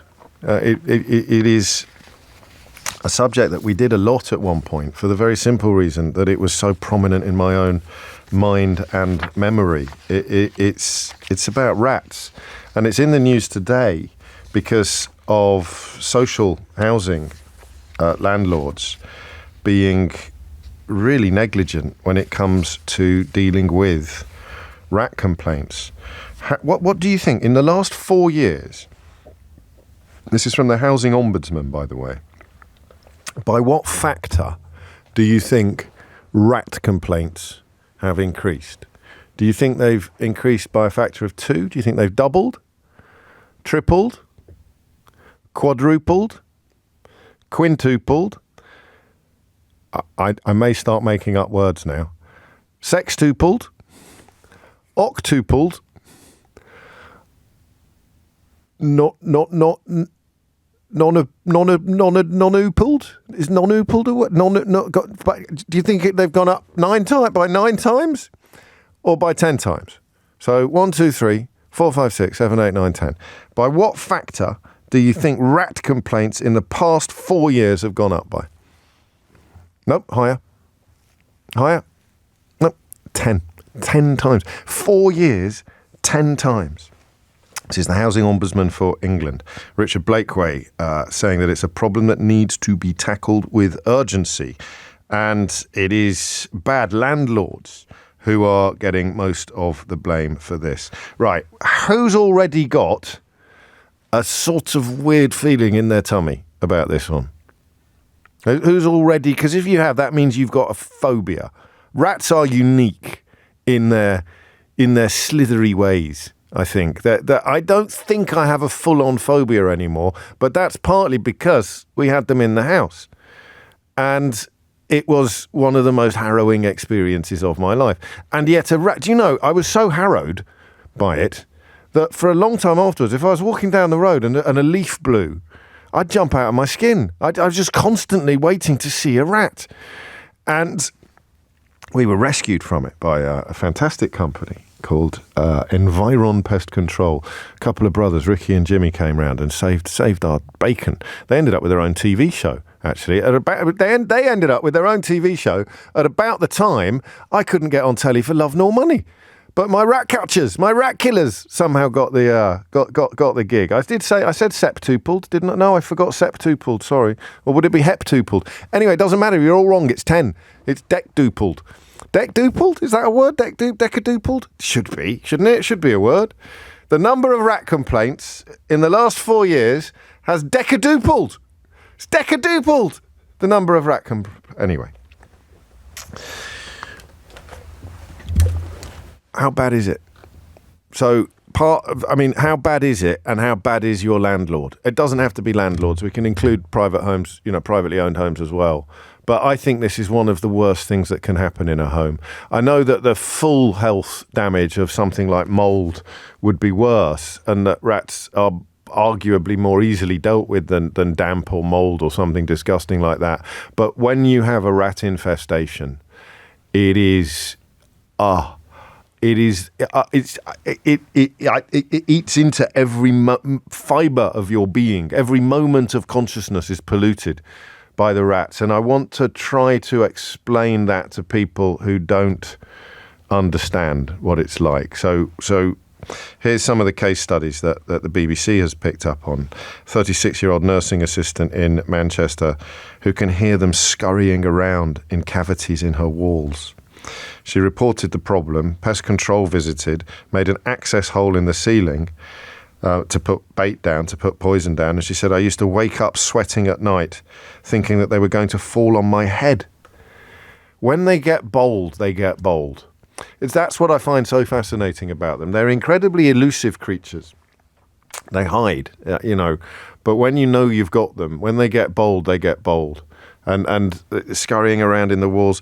I think we heard from someone once who'd had a rat come up their toilet. I went home that day and put steel wool in the access sewer outside my house. To put a rat. So how bad is it when it happens? And how bad is your landlord at dealing with it? It's not your fault if you get rats. The first thing you go through is a kind of catalogue of guilt. You think it must be because we're dirty or we've left food out or something like that.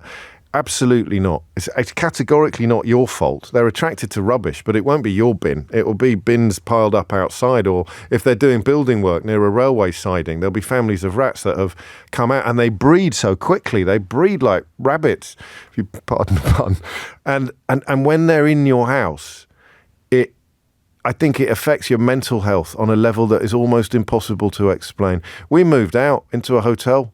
I literally moved out until we could be reliable. Well, I went back on my own. I left the family in the hotel. I don't know quite how to describe it, the level of fear that you have. And so, and we had to deal with it ourselves, which in a way was preferable than having to rely on a landlord. So I want to know how bad it is where you are. I also want to know why it's gone up by a factor of 10. Why do you think rat complaints have gone up by a factor of 10 in the last 4 years? 0345 60 60973. Alan has taken issue with my use of the word decadupled. Whether it exists or not, we do not know. He says, why don't you say increased by 1,000%? That's pretty impressive as well. So rat complaints have gone up by 1,000% over 4 years, or indeed they've decadupled, if you prefer.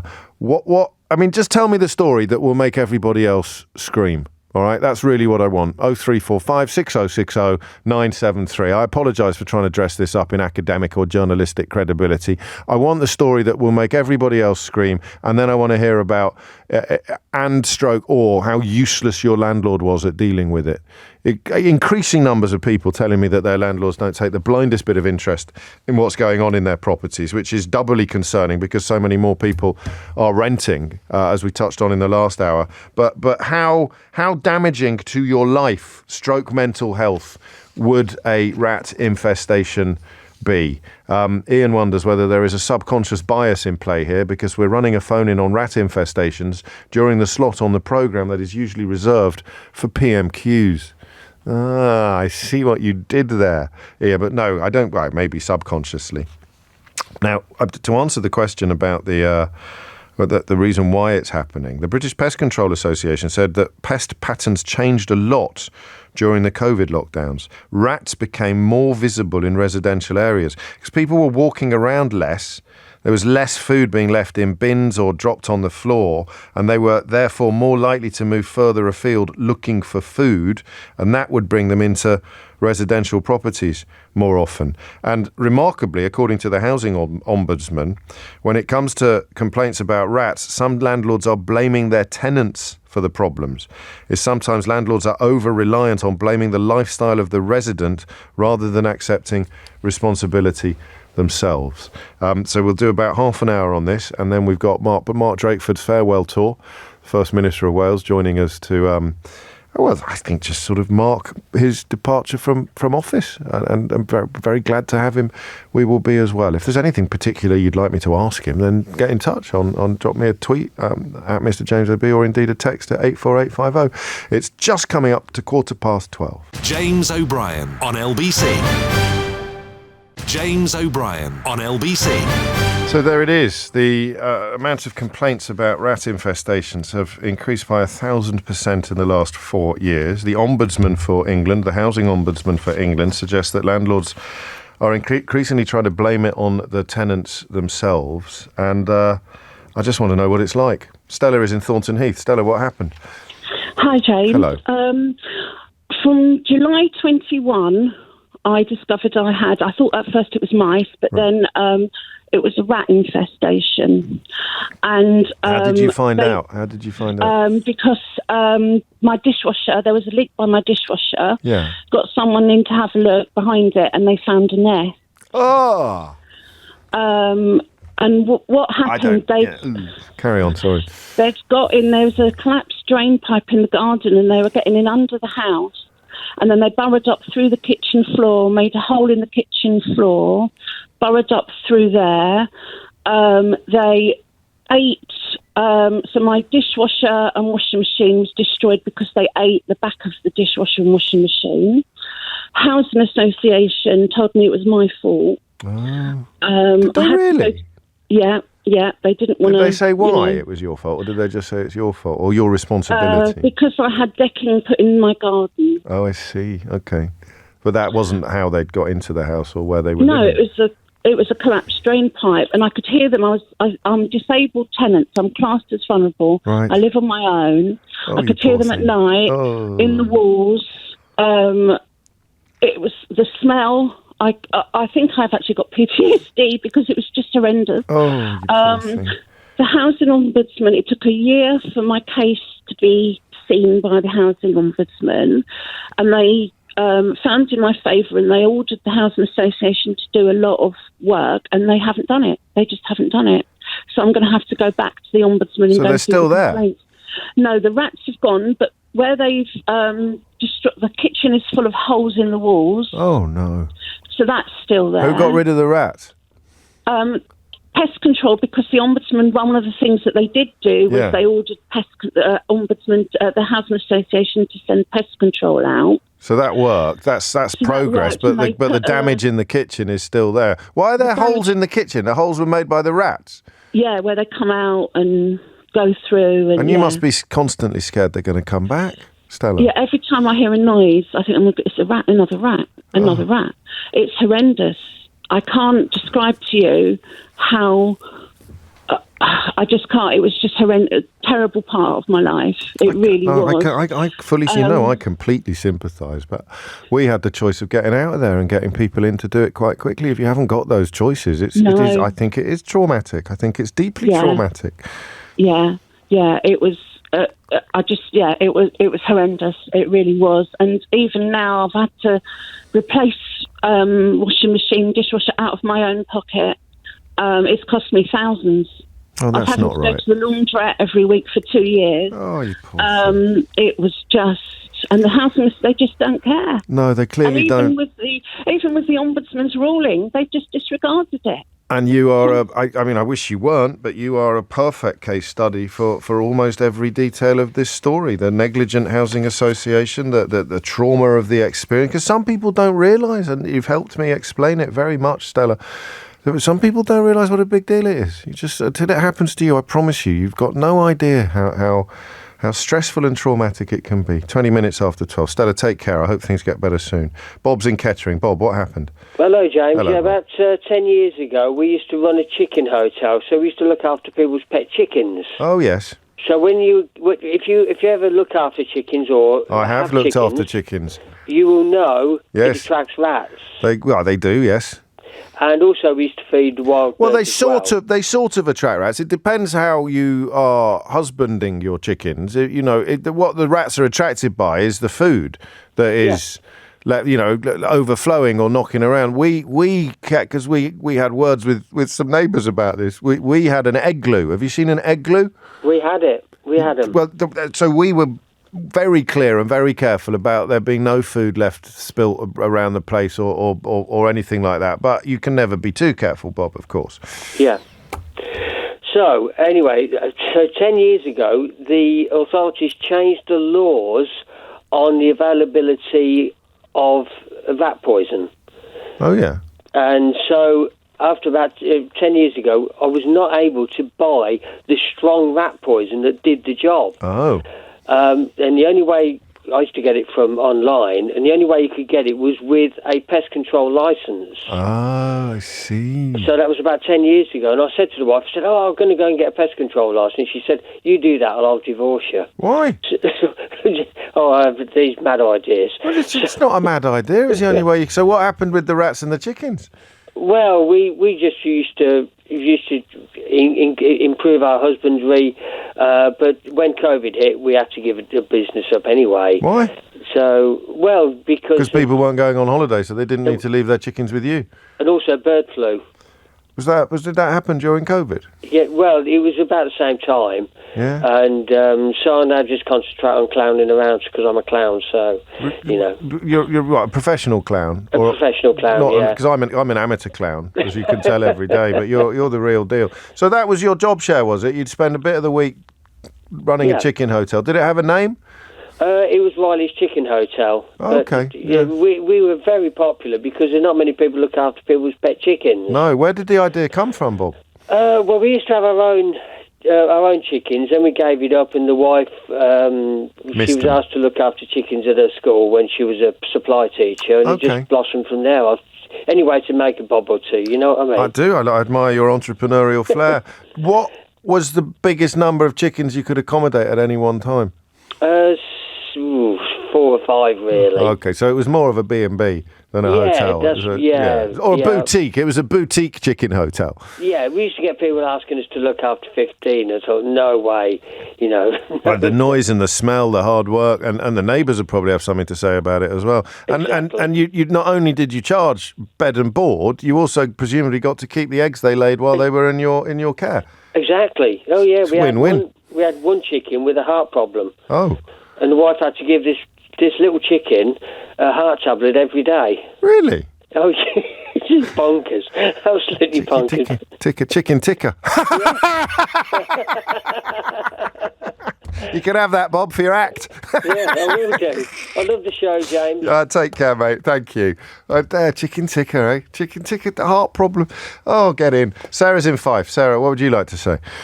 Hello, yes, I wanted to phone up with a bit of hope for people. Joanna. Because I've in the past, I've had rat problems in the house. Yes. The very first, as I said to your colleague, was absolutely horrendous. Yes. When we hadn't realised we had rats. And our daughter was about a year old, playing on the floor, and this rat emerged from the cupboard right by her head. That was obviously major trauma at the time. Yes. Not for your daughter, though, I bet. No, she didn't care. She actually went on to have pet rats later in her life, which is part of the hope story. Because my daughter encountered a rat, and she said, "Look, Mummy, it's Mickey Mouse." Yeah, exactly. She was utterly unconcerned. She would be now. Well, it's very interesting, the whole business of wild rats, tame rats. The tame rats are so adorable. Yes, they can and be. And they help you understand how intelligent they are. And so during the worst of the lockdown situation, all these years later, yes, I was in the house on my own for several months, as it happened, because of that situation. And rats. So the rats came in, and I really didn't want to do the whole poison business, because the thought of a slowly dying rat that I might find was even more disgusting than the idea of rats running around the food. And also, I didn't want to get professionals in. We had total lockdown. So I did the full holistic job, and it worked. What did you do? What's the full holistic job? The full holistic job, every single hole neurotically blocked with aluminium foil, which I online. Because they can't nibble that. They don't nibble. You can actually get much stronger stuff as well, some special rat mesh stuff. Yes. Which was going to be my next step. That's what I got. I didn't get steel wool. I got rat mesh. I put it in the sewer outside the house, only because we did a phone-in about this years ago, and someone told me a rat came up their toilet and bit them on the bum, Sarah. Yeah. Well, that stuff is brilliant, but yes. I didn't know if I had what I took to install it. Okay. So I thought we'd try with the steel wool and the foil first. And I got all these sonic devices that go beep, beep, beep, beep, beep, and they go to normal cats or dogs and things. Right. And I got about 5 of them and installed them and had them on the fastest speed. Every single scrap of anything edible, I got a load of bins in and metal containers and put absolutely everything neurotically inside these. You didn't even leave a snack out going to bed. Everything was in. I luckily had cats, and I collected cat poo and I put it at the entrances of holes. I got my partner's laughing. I got I'm wincing. Well, it works. And I got peppermint oil, citronella. They hate citrus, lemons, lemon juice. I got some special rat deterrent stuff that was what was it called? Grandpa's rat stuff. Daddy's rat stuff. Don't know if it's that. How much did you spend? I actually lost track because what I was spending was my energy, so they didn't have to be put to death. So you were doing it for humanitarian reasons? And not just for the rats, because if a poisoned rat gets out, there's not guaranteed they will go away to their holes to die. And an owl comes. We have owls nearby. Right. The owl eats that rat, the owl will die. If a cat eats the poisoned rat. Years ago, we had a cat that had died of encephalitis, and the vet said that it had eaten some kind of poisoned prey. That happened to us when we were a kid, but I'd never heard of someone being worried that an owl would eat a poisoned rat and die. Well, I've read recently that when people put down, when people put down slug poison and birds eat them. Really? I mean, are there any recorded cases of an owl being killed by eating a poisoned rat? I read it on some wildlife sites. Did you really? It's a thing. It's a no. You didn't just. I haven't got my research with me. I'm in the car just now. That's quite. No, you don't need to bring your research with you. I'd never really come across that. I mean, it makes sense, I suppose, now that you mention it. So all those sort of reasons, and I haven't. Somebody I know actually has rats in her garden, right? And she says they never come in the house because she makes sure there's no food around. They will eat off her bird table. And she used to work with rodents in a science lab. And she assured me that they were... Sorry? Which party? And she assured me they will only breed to fit the food source. So but then no. But I mean, I like your story, and I thank you on behalf of owls everywhere for your concern for their welfare. But I think they go. That's not true. What your friend told you. I mean that they go looking for food. So and they breed. They breed for fun. I think. That's the thing, isn't it, about breeding? But thank you. Gosh, it's coming up to 12:30. You're listening to James O'Brien on LBC. Quite a lot of texts coming in, and almost all of them hair-raising. Amelia Cox is here now with your headlines. James O'Brien on LBC.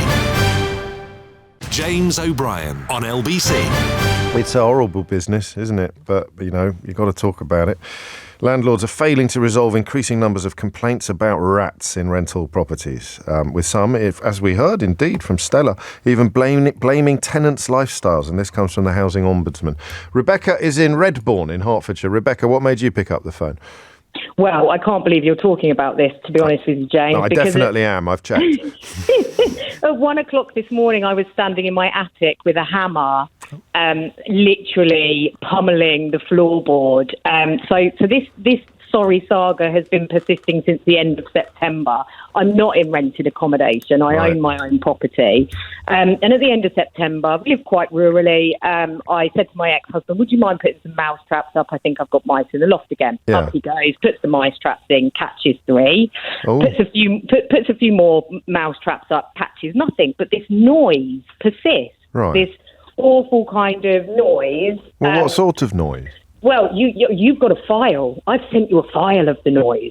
What, you've activated Keith? I've activated Eleanor. So your lovely Eleanor, I have sent a WhatsApp with have we got audio. It? Shall we have a listen? Let's have a listen. All right, this is taken an unexpected turn for a radio phone. Go on.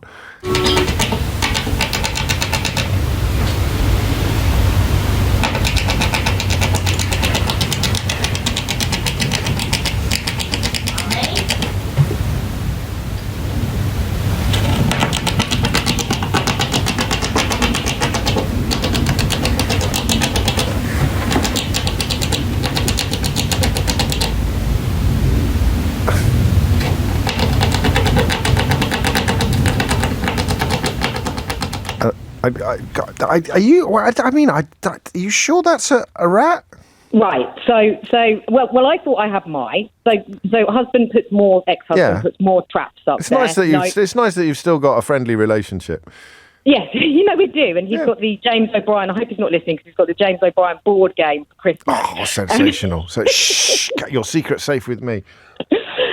So he put more traps up, no more mice, but the sound persists. So I call out a lovely rat catcher, and he comes out and he puts some rat traps up. But the noise is coming between the floorboards of the attic and the ceiling of the bedrooms and the accommodation on the first floor. Yeah. So eventually he says to me, look, I'm not catching anything. And I'm saying, well, I'm not surprised because I don't think they're in the main body of the loft. I think they're in the fabric of the building. The space in between, right. So he says, okay, look, you've had a lot of building work done. I'm going to suggest that we get the CCTV guys round to go through your drains. Yeah. So Julie, that happens. Lovely people come from Welwyn Garden City, put the CCTV in, and they say, you've got a couple of redundant kind of drain, runs from where you've moved toilets and stuff. So we're going to suggest, the rat man was there as well, we're going to suggest that you have a Nordisk rat blocker fitted. Right. Which is a £300-400 piece of kit. Acts a bit like a cat flap, but works only one way. Okay. So the rat can get out, but it can't get back in again. Yeah, and apparently what they do is they leave during the day, go and find some sweet corn marinated in feces, eat that, and then pop back into the house. But obviously with this Nordisk rat blocker, they can't get back in. However, the noise persists. We're now kind of end of September this started. It's now obviously nearly... And when did you make that recording? How recent was that?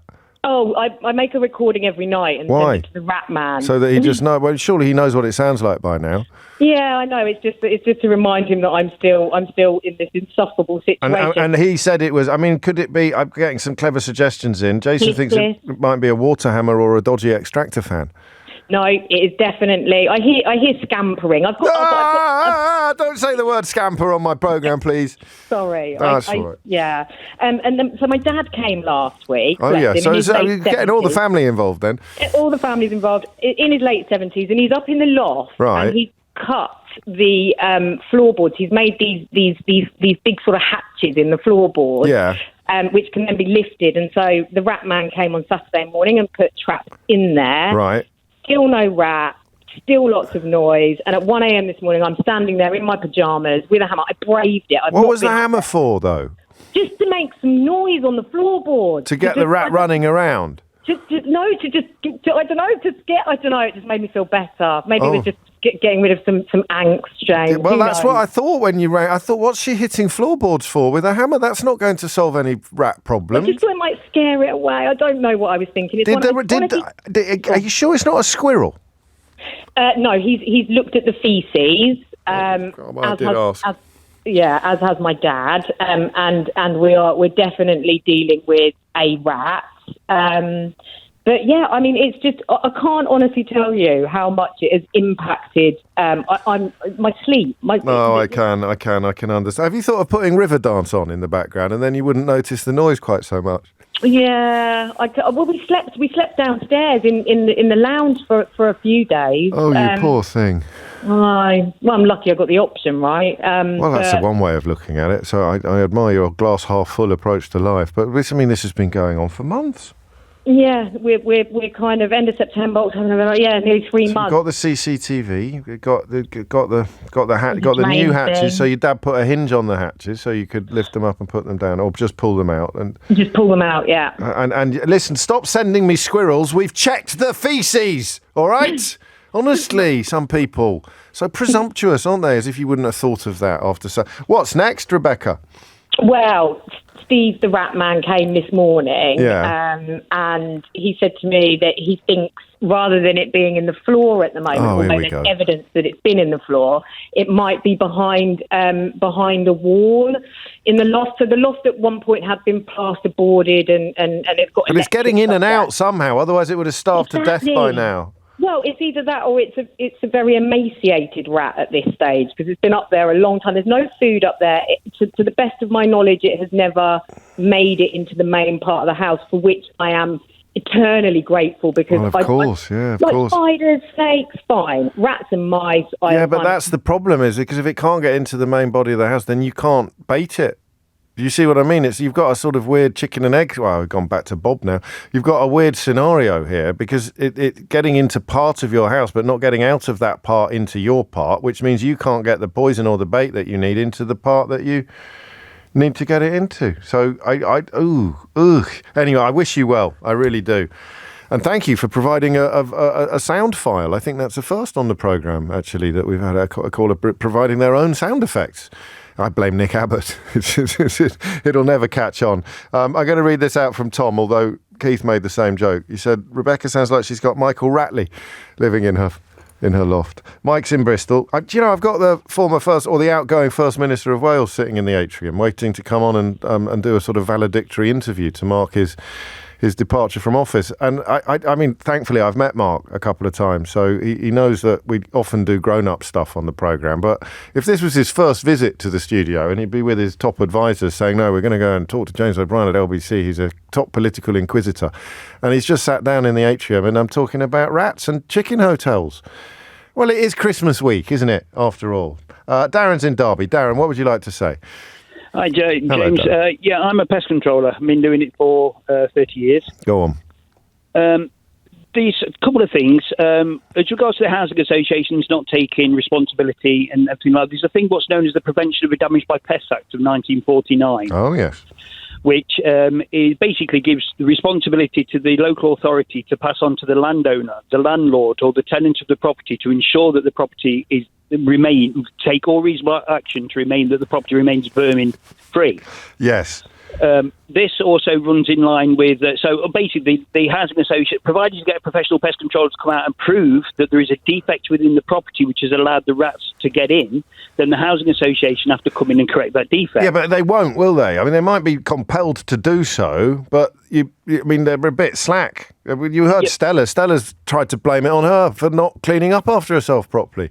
I get it all the time. Honestly, we get it all the time. So what's the magic bullet? What do you do? Do you need to quote that 1949 Act and just go to the Ombudsman?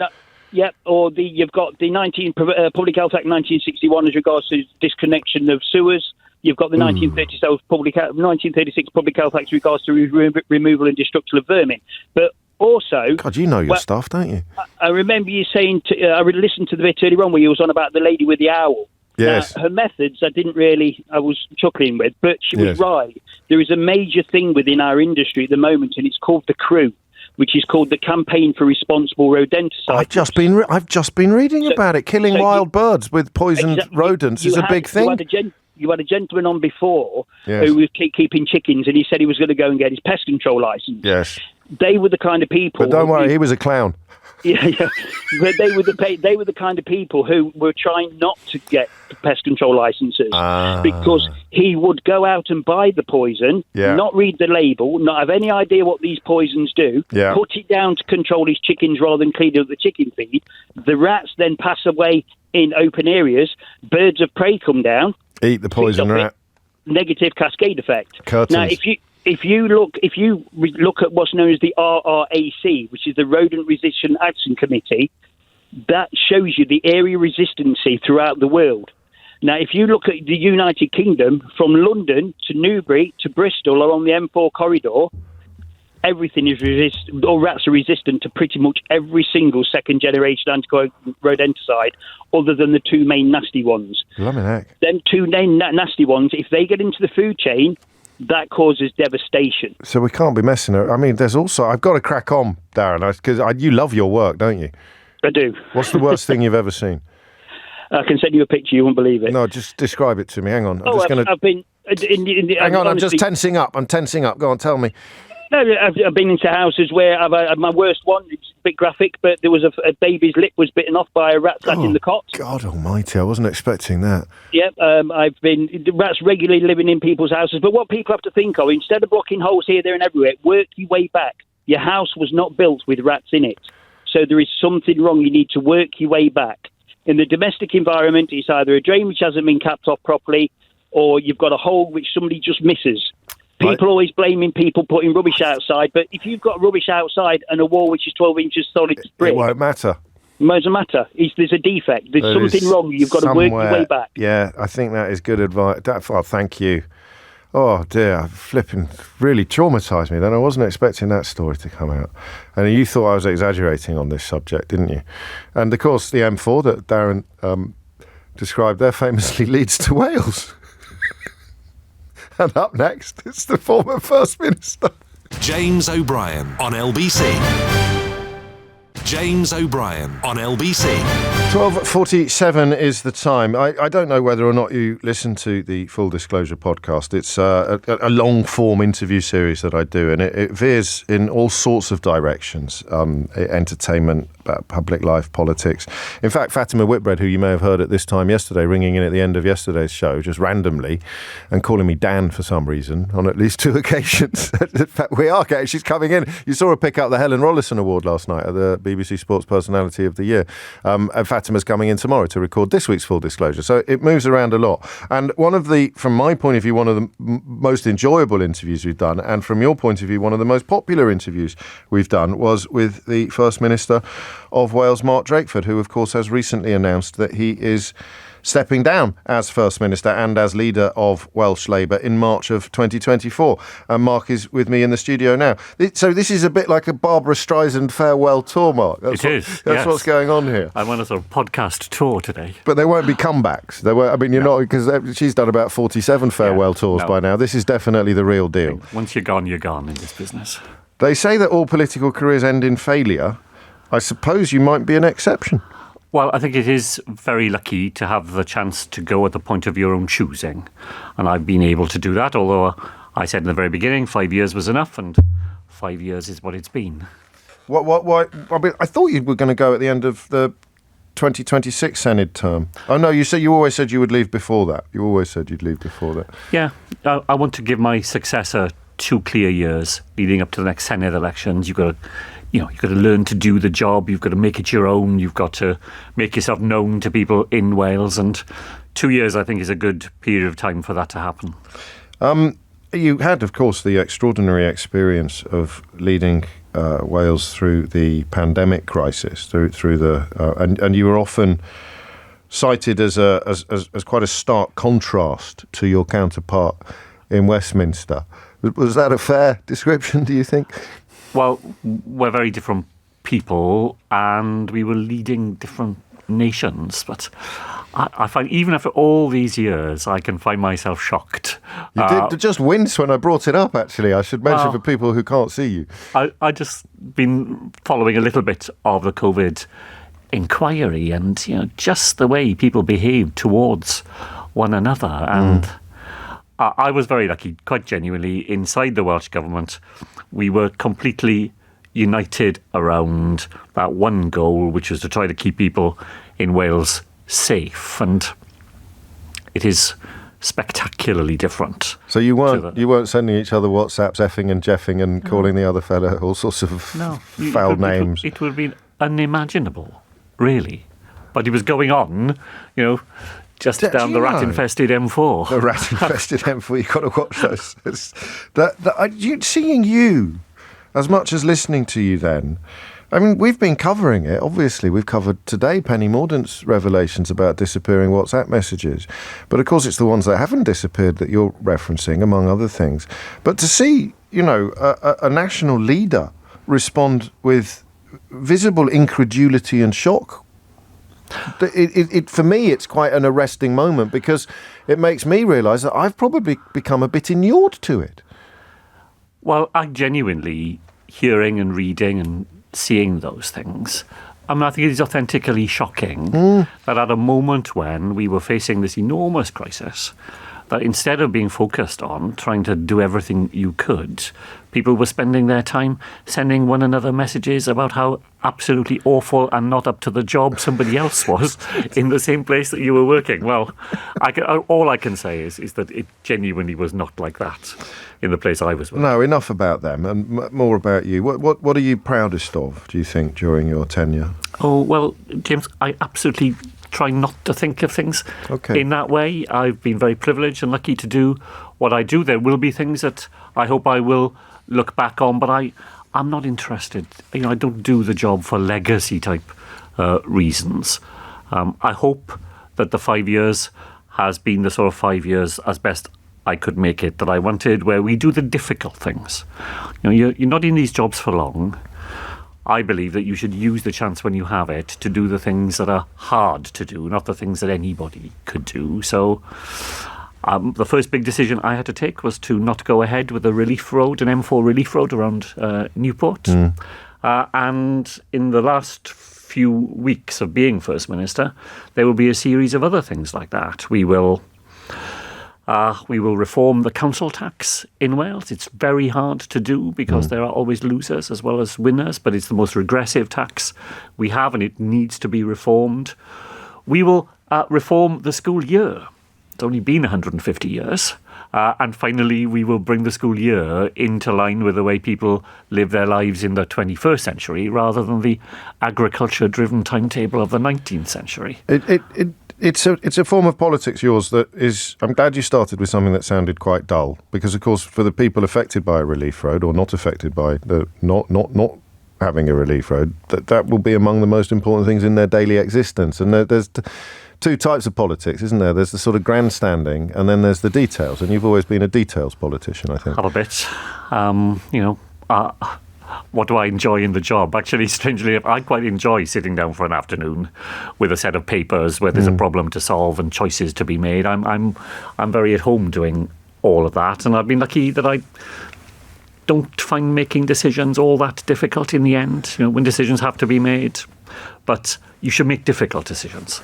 That's what you're in the job to do. Yeah. Do you think that comes from your professional past, working as a probation officer and a youth justice worker, and you worked for Bernardo's, I think, for a bit in Cardiff. So you've had to always be conscious of difficult decisions and the necessity sometimes of negative consequences.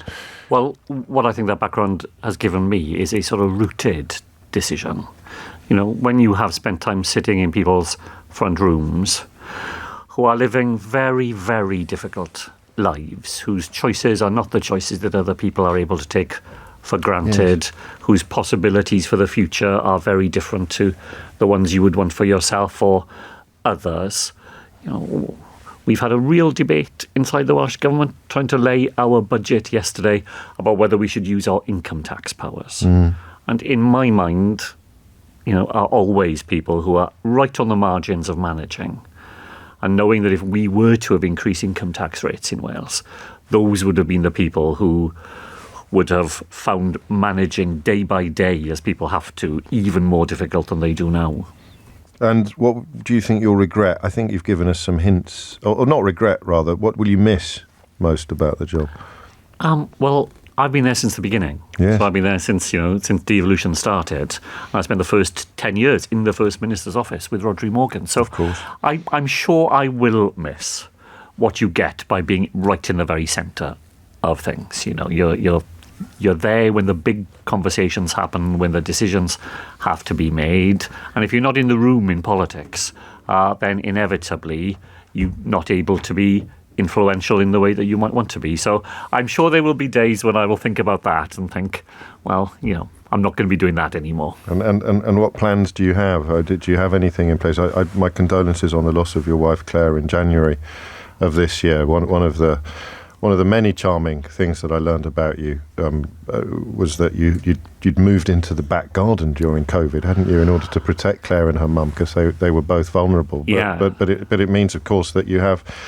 I mean, you have a lot of time now, or you will have a lot of time to yourself. Well, I'm going to be a Senate member for 2 more years. That's very important to me. It's a sort of step down, but it's still an important job. You're representing your constituents, pursuing some political interests that I am very keen to pursue. And in a way, for me, that's a sort of pathway out of a job which will take every moment of every day, if you let it, to a job which is not quite like that, but still a job with a rhythm and a routine and a contribution you can make. And then beyond that, who knows? Who knows? The world is your oyster. Any regrets about moving into politics? You mentioned you came in as a close ally and friend of Rodri Morgan. Do you know that Robert Frost poem about the path not taken? I do indeed. Well, I'm a politician by accident, not by design, as you know. And yes, of course, there are other things that I've been lucky enough to do and have enjoyed doing. But no, I don't regret it in that way. If I look back over the whole of the 20 years, then the things that I regret are the places where we weren't bold enough, where we could have done more, where we could have gone further, we could have gone faster. You're surrounded in these jobs by people who are always trying to persuade you to go more slowly, not to take risks, to do that. And, sometimes that's very good advice. But on the whole, if I look back and think, do I regret anything? As I say, you don't get these chances for long. And doing the most you can while you have the chance to do it, I think that's what I take away from it all. And did the prospect of having a Labour administration in Westminster not just tempt you slightly to change your mind? Because it would change the nature of your job quite a lot, I think. Well, I absolutely hope my successor will have the chance to work with the Labour government. But what I thought was important was that when the general election comes, people in Wales will know the person who wants to lead Wales for 5 years alongside the person who will be leading the United Kingdom for Labour for 5 years. And it's better that people had that package in front of them rather than me, who inevitably, would be not doing that. So this way, people will have the full team, and I think that will make Labour's case more convincing, and there's nothing I want more from next year than that Labour government. And who do you want to take over? Oh, well, of course, I'm not going to offer you anything on that. We've got 2 candidates, both of them very experienced, both of them really well equipped to do the job, and lucky to have a choice of that sort. Jeremy Miles and Vaughan Gething, of course. Mark Drayford, thank you for coming in to see us. And thank you too. Well, as you mentioned, you've got 2 more years at the coal face, so to speak. But I hope you enjoy the increased time that you will have to yourself as well. It's coming up to 1 o'clock. If you missed any of today's show, you can listen back to the whole show podcast on Global Player, where you can also pause and rewind live radio. All of LBC's shows are there to catch up on, as well as all of Global's live radio stations. Pause and rewind live radio on Global Player, where you're always in control. Download it for free from your app store or head to globalplayer.com. Tom Swarbrick with you at 4. But now on LBC, it's Sheila Fogarty. Thank you, James. James O'Brien on LBC.